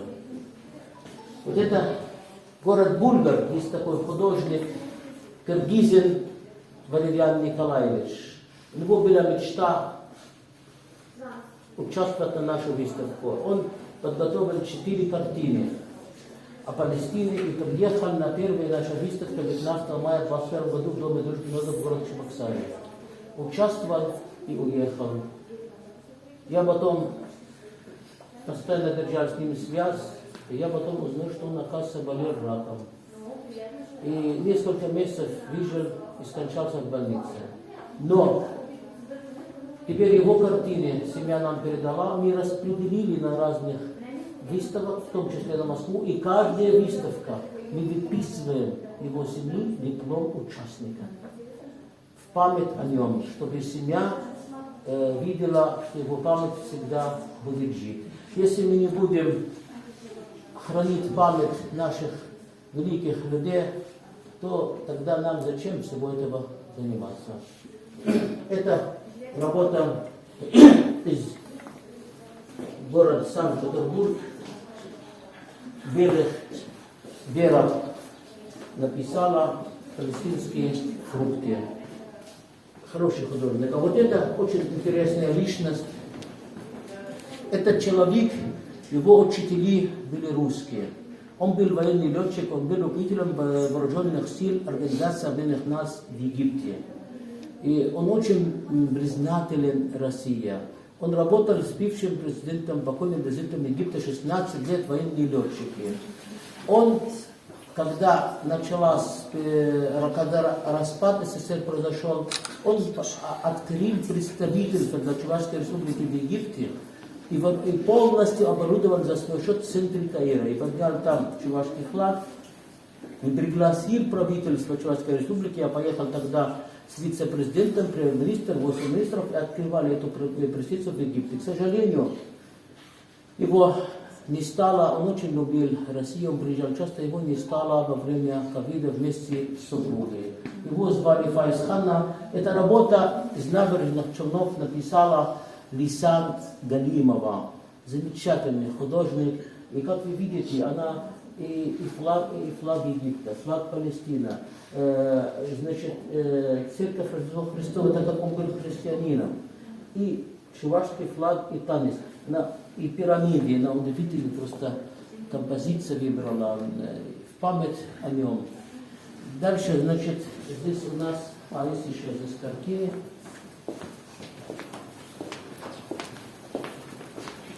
И так по очереди пройдем, чтобы ничего не упустили. Вот это педагог из города Дмитровоград. Ее зовут Петрова Наталья Юрьевна. Она член нашей команды и представитель нас в Дмитровоград. У нас, кстати, в январе там будет выставка, уже несколько раз были выставки. Вот она написала на арабском «Палестинское страдание». Выразила это через гранат, вот, очень философский. А вот это очень интересный художник из Чувашии, она все работает стеклом. Это все у нее стекло. Она единственный специалист у нас в Чувашии. Палестинская национальная одежда и женщины.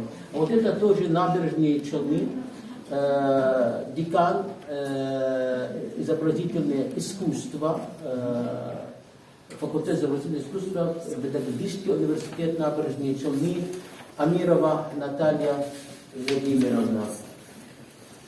Здесь работа народный художник Сирия, Рай Катнани.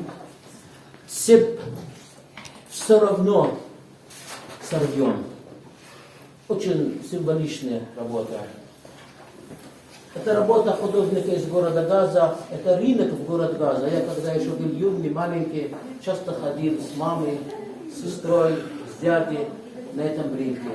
К сожалению, больше этого рынка уже нету, и города Газа нет. Вот это подлазовик Виктор Александрович, кинорежиссер, который больше 100 фильмов о наших выставке. Часть он снимал и часть он монтировал. И сейчас снимается фильм в этой минуте, вот здесь, который он тоже смонтирует, и этот фильм будет подарен вашему музею. А вот это работа народного художника, это работа Гульсум Хазиева из города Чистопол. А вот это работа народный художник Палестина Мухаммед Ад-Даглис. Это беженцы, палатка беженцев. Вот представьте себя, вот видите здесь, что за это матрасы. Мы в палатках спали на матрасах. И я помню, мама мне рассказывала, когда вот она утром стелит, то есть ночью стелит матрас, на нее спим, и утром встаем, она собирает матрасы. И в один прекрасный день, мне было 3 месяца, забыли меня под огромное количество матрасов, стали меня искать, не нашли. И потом стали, мама кричат, плакать, убирают матрасы, а я уже был мертв. И полностью был синий, вышла со мной на улицу, орать, кричат, молиться Бога. И через искусственное дыхание смогли вернуть меня жизнь, и я вот перед вами сегодня здесь стою. Палестинская трагедия, она очень печальная. Вот эта девочка, о которой я вам рассказывал, там в начале, который так и не увидит никогда в жизни своего отца, который через пересадку в больнице она родилась, ее зовут Милад, плюс рождение. Это показывает желание палестинцев выжить. Тоже это работа Рай Катнани. Оливковое дерево. Палестинский народ и оливки непосредственно связаны. Это символ Палестины. Есть у нас деревья в Палестине, которые 5000 лет уже живут. Есть одна такая дерево, которая по сей день дает урожай по 500 килограммов оливки. Вы представляете себя, какие они вкусные. И какая оливковое масло вкусное в ней. И она показывает преданность дерева для народа. Она на протяжении 5000 лет сколько палестинцев кормила. И сколько она спасала жизни. Это работа Юсеф Камбуб из города Газа. А вот это работа народный художник Палестины Сулейман Мансур, девушка с апельсинами, сбор апельсинов. В Палестине, как вы знаете, самые вкусные апельсины в мире, особенно город Яффа. Это очень вкусные апельсины. Апельсины, как говорят, это витамин молодости. И очень часто посмотришь на палестинец, который много кушает апельсины, и лимоны, и цитрусы, дашь ему 40 лет, а ему уже 80. То есть, понимаете, это витамин молодости. А вот это заслуженный художник Республики Башкортостан и Татарстан, Вакил Глимович Шейхуддинов. Работа Ширин Абу Акла, журналистка, которая вышла на работу в канал Аль-Джазира. Это очень знаменитая журналистка за весь мир. 11 мая 22 года она вышла на работу, и в лоб ее взяли и застрелили без причины. Израиль застрелил, и все, и никакое наказание, ничего, хотя она носит американское гражданство. Он таким образом выразил страдания журналистов. Вот дед и бабушки палестинки обнимают дерево оливковое и благодарят ее за то, что она кормилась. Дальше. Вот ключ. Ключ символизирует ключ от дома. Любой человек, вот куда вы пойдете, вот сегодня, вот вы находитесь здесь. После выставки, куда? Домой. Палестинцам сказали, в 1948 году заберите ключи с собой, через 5-6 дней вернетесь, войны здесь не закончится. И моя мама, бабушка забирали ключи. Уже 77 год им не разрешают возвращаться домой. Вы понимаете, как только потребует вернуться домой, их называют террористами. А как? Значит, вы если домой сейчас пойдете, значит, это терроризм. Человек имеет право жить, имеет... Где жить, если не дома? На улице, что ли? В изгнании. Это право каждого человека на свете жить у себя дома на родине. Вот. Музыка Родины. Это работа народных художников Иордания Имад Абу Штайер.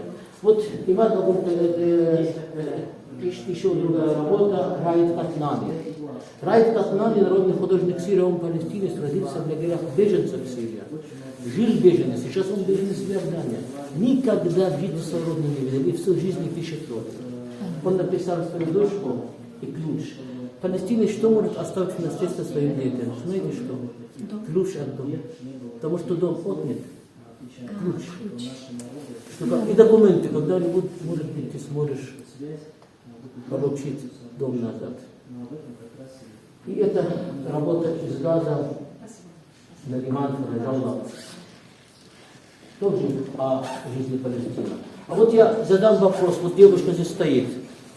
Вот мне нравится эта девушка, как она стоит красиво. Какая первая родина у человека? Для всех я спрошу. Первая родина у человека какая? Кто знает? Первая родина. Где ты родилась? А? Утробу матери или... Сюда подойдите, пожалуйста. Утробу матери. Мать, которая несет ребенка 9 месяцев. Мать, который 9 месяцев ждет. Мать, которая мечтает только о нем.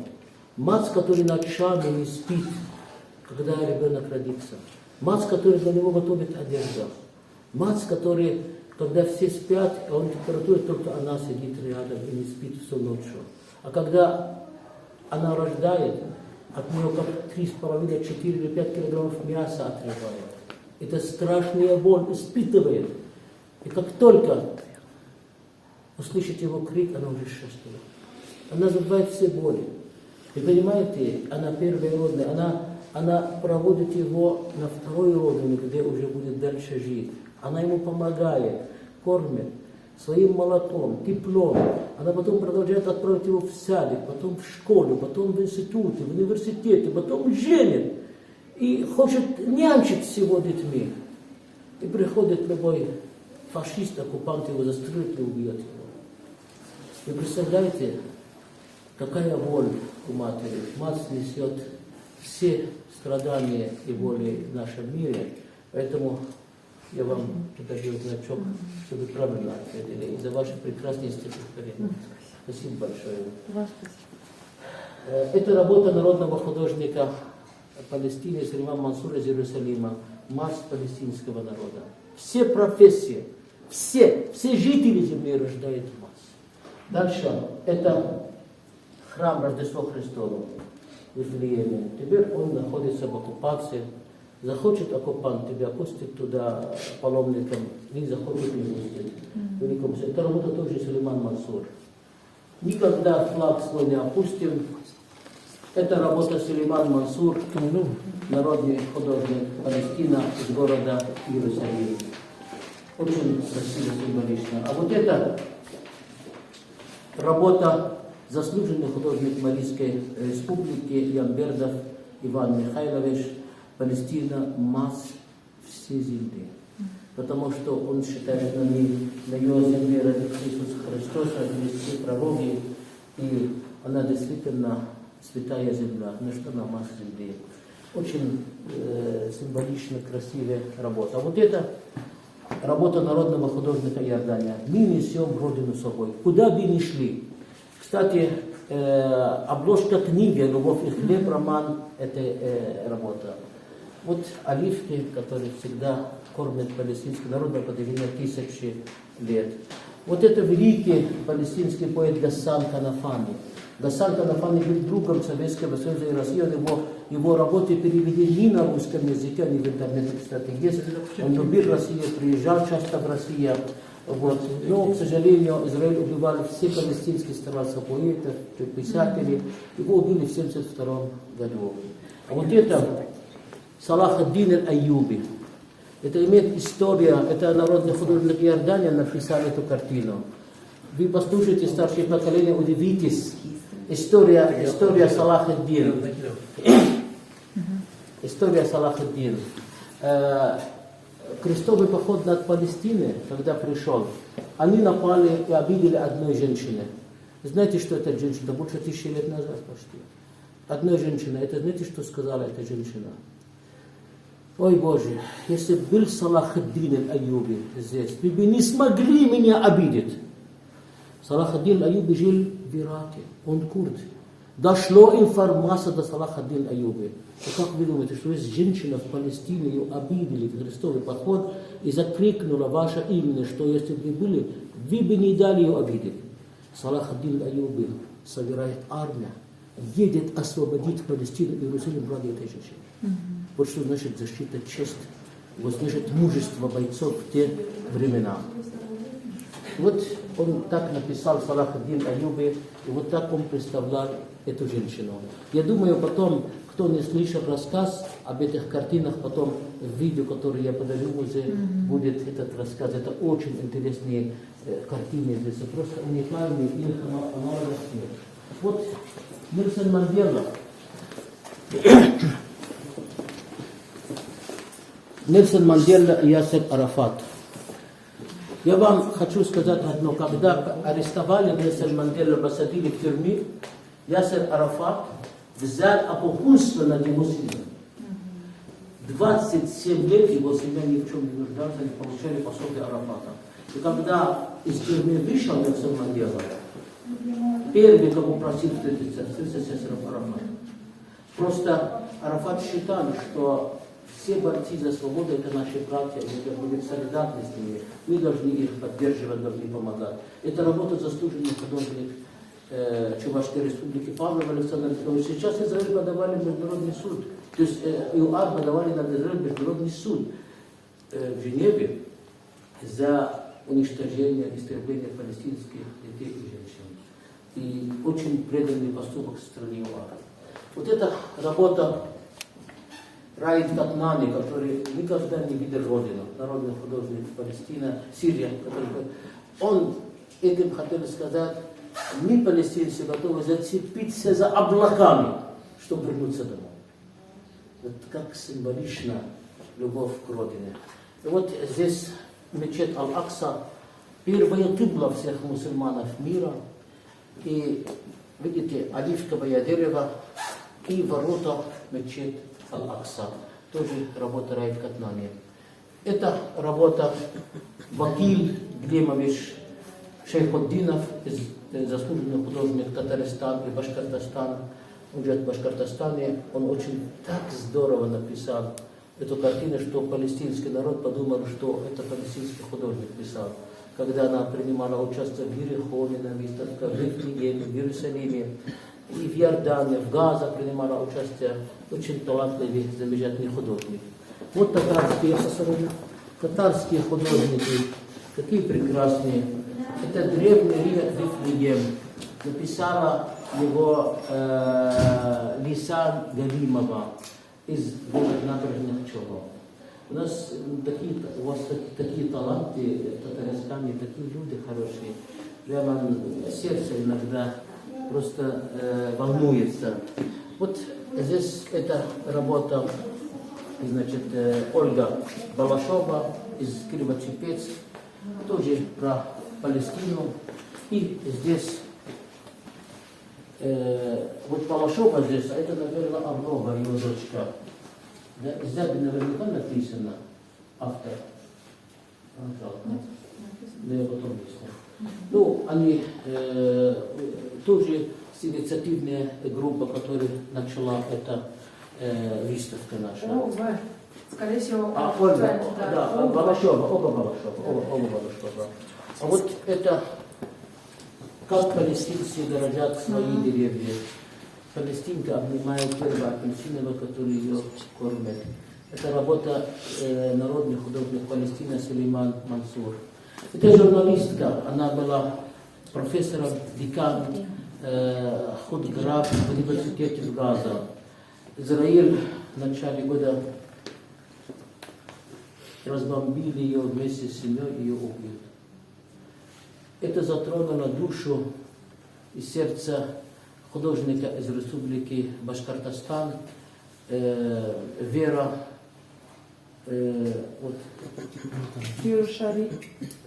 Шаригина. Как написано здесь? Нас больше нет. Нас больше нет. Очень такая работа. Ее просто ни за что взять и уничтожить людей. Это где это сказано? Как так можно просто относиться к жизни людей? Вот это очень сильная работа с города Казань, Елена Баймяшкина. Путь к добру. Отец увидел, что израильский снайпер стреляет в его сын. Он бросился изо всех сил, чтобы принять пулю в спину. Может спастись, может спасется сын. И он принимал на себя удар. Это успел один фотограф сфотографировать, и стала фотография 2017 года. Получил он приз за эту фотографию. Это затронуло душу и сердце Елены Баймяшкина, знаменитый художник из Татарстана. Ее написала. А вот это из той мази работа Сафронова. Значит, Ольга, наверное. Да. Вот она и как и дизайнер, и художник, очень хорошая, аккуратная. Это первая ее работа в нашей выставке. Так, дальше. У нас есть еще картины, да?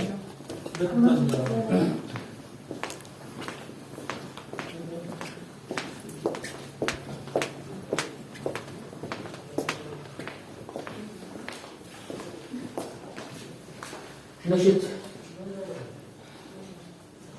каждый палестинец несет свой крест с собой пожизненно. Эта работа Раид Катнали, народный художник Сирии.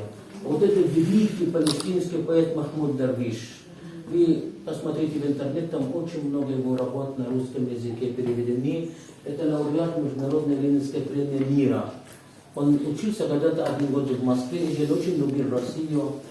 Это величайший поэт последние, наверное, 500 тысяч лет. Столько он писал замечательных вот таких стихотворения, книг, оставил поэмы. Очень интересный случай, он был другом моего отца, приехал к нам домой. Мой отец пригласил всех знаменитых людей в Катаре, тогда это было. И много людей, наверное, 100 человек было у нас. Отец приготовил 30 фаршированных куриц. Там туда и орехи, и мясо, и специи, очень вкусные такие, румяные. И в честь него. Он говорит, нет, я не буду кушать курицу. Как? Нет, я никогда в жизни их не ем и кушать не буду. Почему? Что случилось? Говорит, это самый тупой животный в мире. Как? Почему? У него крылья есть и не летает. Если бы у меня были крылья, я бы летал. Позвольте, я зайду на кухню. Зашел на кухню, открыл холодильник у нас, нашел там виноградные листики, фаршированные дома. Вот это я хочу. Это же 3 дня назад. Ну и что, это же лучше, это же вкуснее. Взял долма, взял палестинский йогурт, который мы домашний делали, и его кушал. Остальные кушали хуже. Очень интересный человек. Вот это мой друг. Знаменитые, выдающиеся личности в Марийской республике и в России. Это какая должность только не занимал. И в комсомоле, и в Министерстве образования, культуры, и глава города Ишкарала, и замглавы республики. и честнейший человек. Он мне показал пример, каким должен быть человек, русский душа, какой должен быть преданный. И наш друг, заслуженный художник Чешской Республики, взял и написал его картину. Мы как познакомились с ним, так и дружим. Познакомились 12 сентября 2006 году. Я провожал палестинскую делегацию, сопровождал чрезвычайный полномочный посол Палестины с его делегацией в Республике Мариэл на встрече с главой республики. И с тех пор мы подружились с ним 18 лет назад, и мы остаемся друзья, семьями, друг друга ходим, праздники, постоянно поддерживаем связь. Вот это Сергей Вадимович Степашин, руководитель нашей организации, который когда-то занимал пост второе лицо в России, премьер-министр России. Он сегодня тоже не последний человек в России.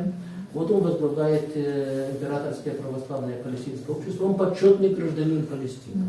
Ну, почетный паспорт или гражданин Палестины. Вот. И он выбрал меня для того, чтобы возглавлять, скажем, и создать отделение, чувашское отделение. Вот эти работы Маслова Валентина Ивановна, все связано с мечетом Аль-Акса, с Иерусалимом. Это арт-терапия. Через картины она лечит. Профессор, замечательный человек. Это ученый, прекрасный ученый, руководитель научной секции в Императорское православное палестинское общество. Да, это работа Павлова, я забыл сказать, Александр Чехович, заслуженный художник Чешской Республики. Вот это работа Лисан Галимова. Вот это он тоже Императорское православное палестинское общество. Очень много сборников, книг научных издает. И очень просто замечательный человек. Мы его все уважаем, ценим, дипломат. Очень много знает и очень большой патриот России. Работа Раиль Катнани. Человек, который лишен родины, живет в Иордании, всегда человек должен мечтать. Если человек перестанет мечтать, значит, у него в жизни нет уже. Все. И палестинец не расстается с мечтой. Мечта палестинца, что свобода, возвращение домой. Вот это Вайер Рабия, народный художник Палестины из города Рамалла. Мечта ходит вокруг мечети Аль-Акса в Палестине. Первая для мусульман. Ширин Абу Акла, икона журналистика в мире. Это работа Надежда Викторова из города Штирала. После как убили эту журналистка, вот она такая работа делала. Палестинский гранат. Это работа народный художник Палестины из города Иерусалим. Талиб Двек. Красивая работа. Он всю жизнь, когда ему было 13 лет, Израиль решил отобрать стена мечеть Аль-Акса, забор, и назвать ее стена плача.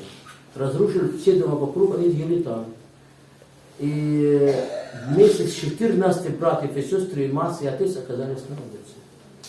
И несмотря на это, они уехали с Иерусалима, и он стал народным художником, и всю жизнь пишет Иерусалим.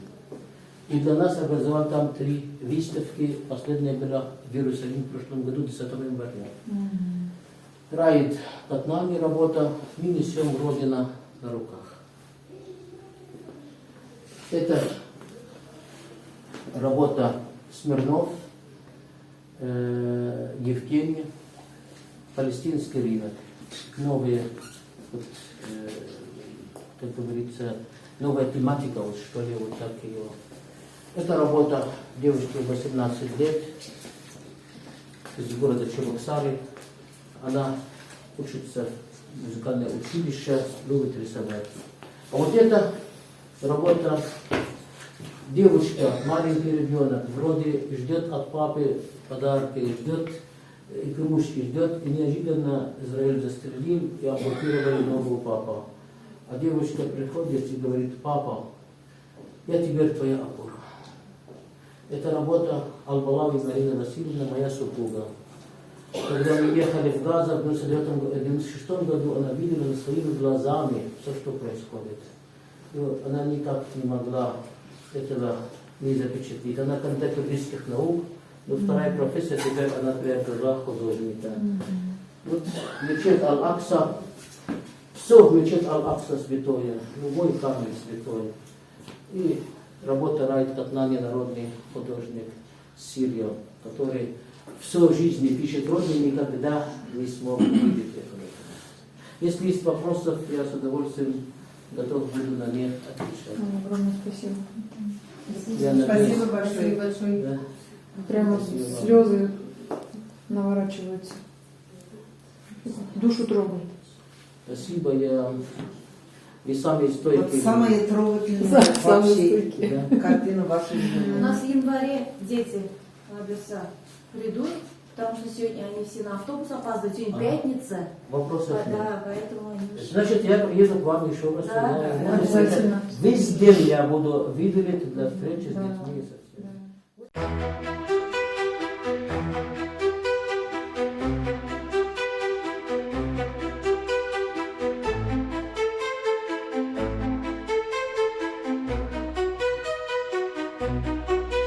Палестина, величая страна, на глазах наших ты погибаешь. Кусит жизни детей смерть, война. Мы с тобой, Палестина, ты знаешь. Пусть сияет над миром любовь, Палестина вернется в свой кров. Озаряет пусть сердецкий смех, Палестину ждет мир и успех. Вот идет по стране человек, видит мать над ребенком страдает. Жизнь растаяла сына, как снег. Ангел с матерью молит о рае. Пусть сияет над миром любовь, Палестина вернется в свой кров. Озаряет пусть сердецкий смех, Палестину ждет мир и успех. Вот идет по стране человек, видит мать над ребенком страдает. Жизнь растаяла сына, как снег. Ангел с матерью молит о рае. Пусть сияет над миром любовь, Палестина вернется в свой кров. Озаряет пусть сердецкий смех, Палестину ждет мир и успех. Прекратите скорее войну, страшно видеть, как люди страдают. Стряхни с глаз своих мир пелену и увидь, как детей убивают. Пусть сияет над миром любовь, Палестина вернется в свой кров. Озаряет пусть сердецкий смех, Палестину ждет мир и успех. Палестина с тобой навсегда, вся Россия, держитесь мы с вами. Православие наша звезда, мы поможем стихами, делами. Пусть сияет над миром любовь, Палестина вернется в свой кров. Озаряет пусть сердецкий смех, Палестину ждет мир и успех.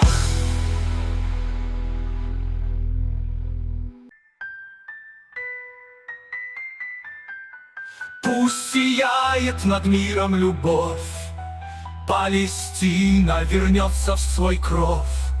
Озаряет пусть сердецкий смех, Палестину ждет мир и успех.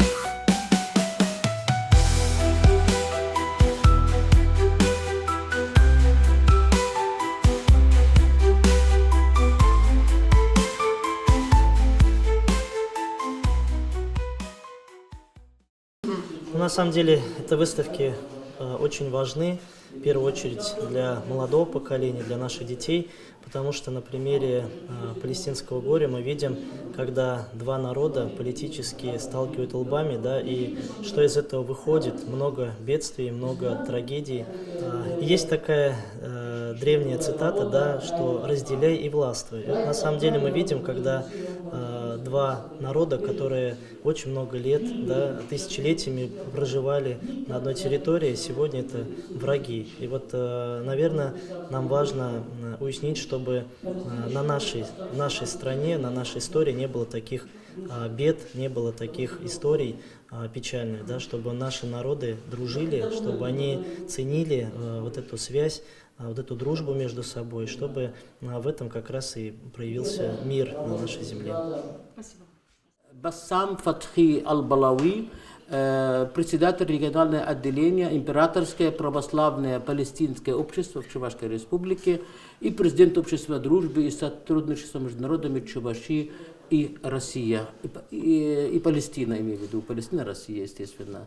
Сегодня мы открываем юбилейную 125-ю выставку в вашем замечательном районе, который я посещаю первый раз в жизни. И настолько приятно, настолько на душе хорошо. Такой замечательный музей, такие хорошие руководители района, директор музея, такие удивительные люди. У меня настолько тепло на душе. И в чем еще важность этой выставки, что здесь уникальные картины мировых художников. Это даже многих городов еще не было эта выставка. Поэтому это просто сокровище для вашего района, что в нем пришла такая выставка. Сама Палестина перед Новым годом, перед Рождеством приехала к вам сюда. И все ваши горожане, все ваши жители могут навестить, посмотреть и узнать поближе, потрогать, узнать, увидеть Палестину поближе. Наша цель – это посыл к миру, дружба. У нас этот год был объявлен годом культуры Палестины в России, а следующий год мы объявили годом укрепления многовековой дружбы и культуры народов России и Палестины. Это в честь 80-летия Победы. Через искусство, через изобразительное искусство можно объединить всех людей Земли. Вот если даже здесь в мире, вы знаете, есть 5000 языков. Любой человек может прийти, посмотреть картину и понять, не надо переводчика даже ему. Понимаете? Значит, культура, изобразительное искусство объединяет людей. И надо воспитывать поколение на любви к родине, к патриотизму, чтобы жители России все-таки взяли пример с их великих отцов, великих дедов. Ведь я сегодня рассказывал, что 1/8 часть земного шара суши находится на территории России. То есть жители России асфальтируют 1/8 часть земного шара. Это меньше 2% жителей Земли асфальтируют. Это великие люди. Это, понимаете, люди узнают через изобразительное искусство ценность жизни. Она сближает людей, она заставляет их любить жизнь. А что нам нужно в этой жизни? Надо оставить для наших детей, наших будущих поколений свет, по которому должны идти. Свет – это дружба, это любви, это милосердие. Если мы не будем защищать их право жить, развиваться, тогда вообще зачем мы существуем? Мы не имеем права покидать жизни, не оставив добрый свет и след, по которому пойдут новые поколения. Иначе мы просто присутствовали как сорняки и не имели права вообще жить. Поэтому всегда говорю, если человек чувствует боль, то он живой. А если он чувствует чужая боль, то он человек, настоящий человек. Понимаете? Без этого не должно быть. Вот я вспоминаю, дальше расскажу о Нельсон Манделе, когда сидел 27 лет в тюрьме. За что? Нельсон Мандела из Южной Африки, чтобы иметь право, чтобы черный ходил в те же школах, где белый, в том же кафе, в котором ходит белый, в том же туалете, в том же больнице, чтобы имел право в той же улице ходить. За это 27 лет тюрьмы. А когда он вышел из тюрьмы, сказал, пока Палестина не свободная, мы, народы Южной Африки, никогда не будем чувствовать, что мы свободны. Еще сказал, если рядом с вами стоит человек, унижает его достоинство, и ты не чувствуешь себя униженным, значит, ты потерял часть своего человечности. Вот как мы должны быть. И как еще Че Гевара сказал, Я никогда не смогу спокойно спать ночью, пока хоть один ребенок в мире не найдет стакан молока, чтобы выпить. Смотрите, на каких примеров надо воспитывать наши будущие поколения и дети. Только на любви, на милосердии, на солидарности, на дружбе, на единство, на согласие. А больше что еще надо? Что еще надо? Спасибо большое. Спасибо. Сегодня в нашем краеведческом музее проходит международная выставка «Палестина в сердце каждого». Здесь у нас на нашей выставке представлены картины зарубежных, российских художников. И вот к нам приехал представитель общества, палестинского общества, доктор Басам Аль-Балуи. Он рассказал нам о всех картинах, о происхождении этих картин, кто их автор, о чем они. Эта выставка у нас еще продолжится до конца января. И я надеюсь, что все жители нашего района посетят нашу выставку. Мы с удовольствием расскажем о всех картинах этой выставки и ждем всех на нашей выставке. Спасибо. Сегодня в нашем районе проходит очень важное мероприятие. Сегодня состоялось торжественное открытие международной выставки «Палестина в наших сердцах», которая является социально значимым проектом, продолжением проекта «Палестина глазами зарубежных и российских художников». Сегодня у наших опасовцев есть огромная возможность увидеть более 60 известных картин, которые написали художники со всего нашего мира. Автором этого проекта является доктор Басам. Добрый день, меня зовут Эслу, я являюсь командиром отряда снежного десанта «Вектор». Снежный десант — это такая патриотическая акция всероссийская. В целом, в основном, наверное, мы занимаемся помощью пожилым людям, которые в такой трудной жизненной ситуации, у которых нету сыновей, дочерей, вот кому некому помочь, мы приезжаем, чистим снег, помогаем с продуктами, водой, и помимо помощи пожилым мы ставим концерты для детсадовцев, ставим мастер-классы в школах, проводим профориентационные мероприятия. Вот, с такой целью мы приехали в Апостольский район, чтобы рассказать, показать, что такое отряды снежного десанта. Так как сейчас проходит выставка про Палестину, доктор привез с собой палестинские наряды, чтобы показать, продемонстрировать. Они, я так понимаю, выполнены в традиционная такая роспись, чтобы люди могли с ней ознакомиться, потому что это многолетняя история, наверное, всем интересная. Палестина очень многогранная страна, очень интересная, и думаю, людям должно быть интересно, как живут люди на такой священной земле.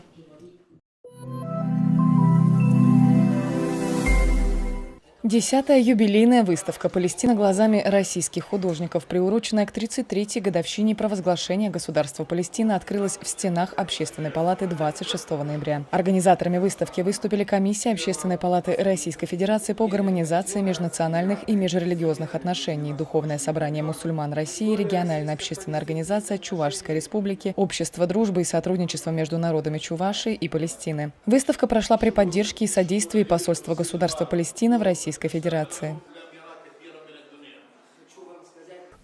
Для нас это важное культурное, общественное событие, потому что многие народы, населяющие нашу страну, да и во всем мире с глубоким уважением относятся к этой земле, к этой территории, где зародились авраамические религии, где каждое место несет свою историю, свою культуру и взгляд в будущее. Палестинские и российские отношения длятся больше 1000 лет с момента принятия христианства в России. И единственная, наверное, страна в мире, которая построила город и его назвала Иерусалим, Подмосковье, это Россия. Там это копия от города Иерусалим, там музей Иерусалим. Вы понимаете, когда-то чувашский патриарх Иван Яковлевич Яковлев писал: «Любите Россию, и она будет вам матерью». И я тоже повторяю: любите Россию, И он был прав. И Россия мать всех свободолюбивых людей на свете, мать всех свободолюбивых народов, мать по защите мира на земле. Данное мероприятие посетили члены Общественной палаты Российской Федерации, российские и иностранные дипломаты, общественные деятели, а также представители Министерства иностранных дел, Министерства культуры, Императорского православного палестинского общества, общественных организаций и ведомств. Международная экспозиция собрала полотна более 250 художников, работающих в разных жанрах. На полотнах запечатлены уникальные мусульманские и христианские святыни, мечети, храмы, живописная природа, места паломничеств, этнография и археология Палестины, памятники библейской истории, сцены быта, портреты обычных людей. Основная цель данной выставки заключается в том, чтобы продемонстрировать посыл к миру, установлению межконфессиональной и межкультурной гармонии в современных условиях. И, конечно же, мы надеемся, что мероприятия подобного рода будут повторяться все чаще и чаще, что послужит оплотом дальнейшего развития кросс-культурных взаимоотношений между российским и палестинским народами. Пресс-служба Духовного собрания мусульман России. Эта выставка, она является собой абсолютную новизну. Это другой мир, другие художники, другое направление, другая философия даже, чисто человеческая. Потому что Палестина, она в вечной борьбе. Приглашаю ее посмотреть обязательно. Обязательно такой пласт.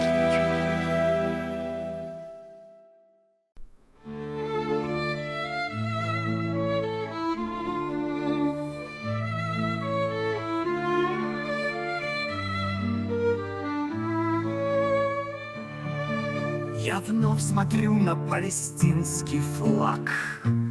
4 цвета, яркая картина. Над родиной Христа зловещий мрак, опутывает вражья паутина. Вот черный цвет слегка наводит страх.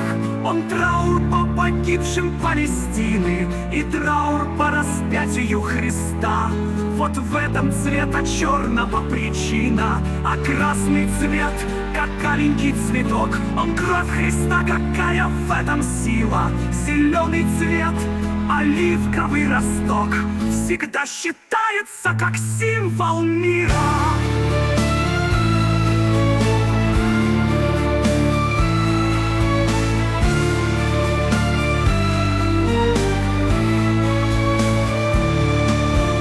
Белый цвет, как кроет чистота, доверие и мир и справедливость.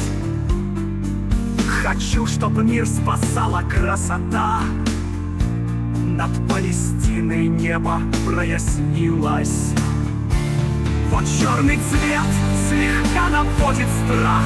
Он траур по погибшим Палестины и траур по распятию Христа. Вот в этом цвета черного причина, а красный цвет, как аленький цветок. Он кровь Христа, какая в этом сила.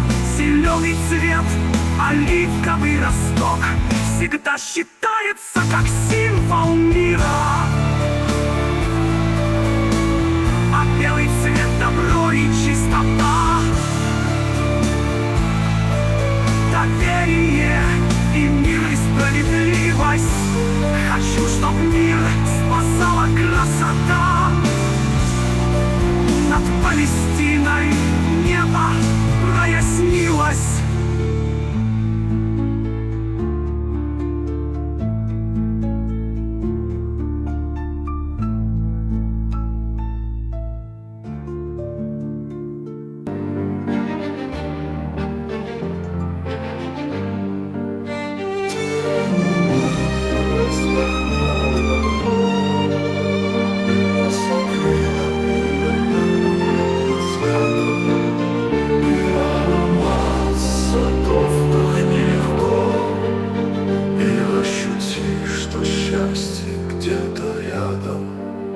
Подставь ладони солнечному дню и улыбнись, для грусти нет причины.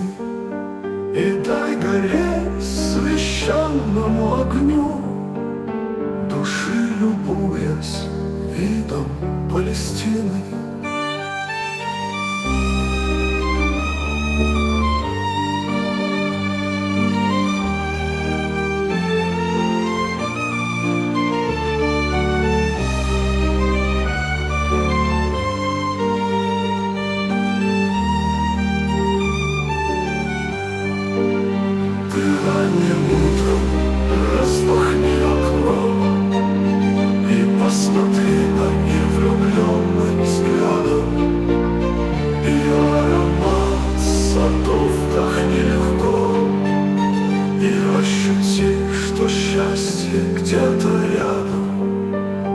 Подставь ладони солнечному дню и улыбнись, для грусти нет причины.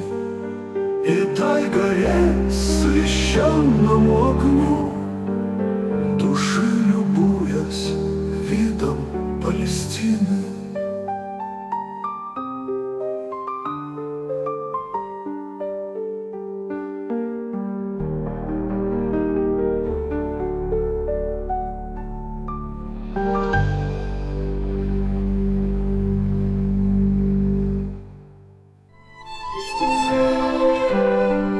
В глазах у женщины земной, хранительницы мира и согласия, она несет заботу и покой, она хранит семью, основу счастья. И свет из глаз лучницы неземной пленяет красотой восточной тонкой, от злобы охраняет нас с тобой, планету защищает, как ребенка.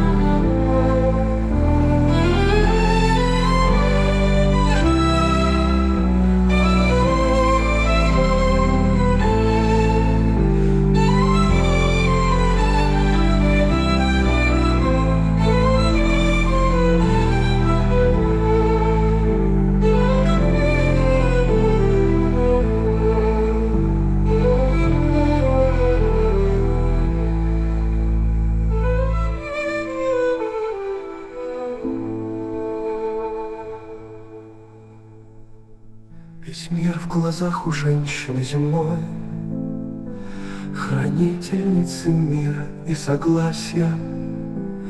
Она несет заботу и покой, она хранит семью, основу счастья.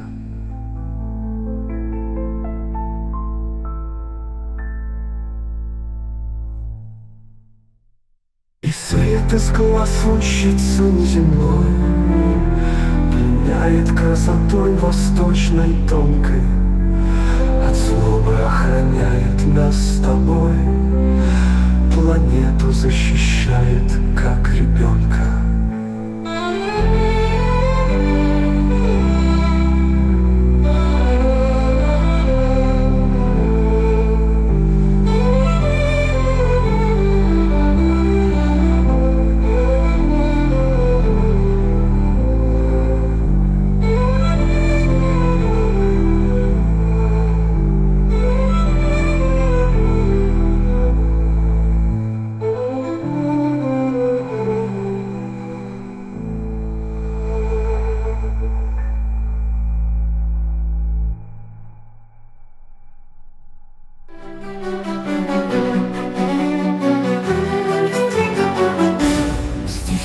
Тебя, Палестина, и песни тебе, Палестина, желаю тебе только мира и доли счастливой в судьбе.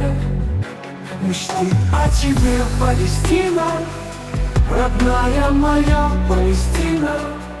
Нет матери лучше для сына, ты снишься мне ночью во сне. Молюсь о тебе, Палестина, о мире молю, Палестина.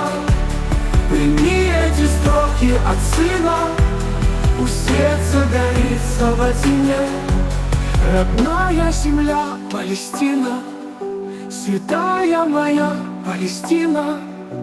И пусть я объеду полмира, душой возвращаюсь к тебе.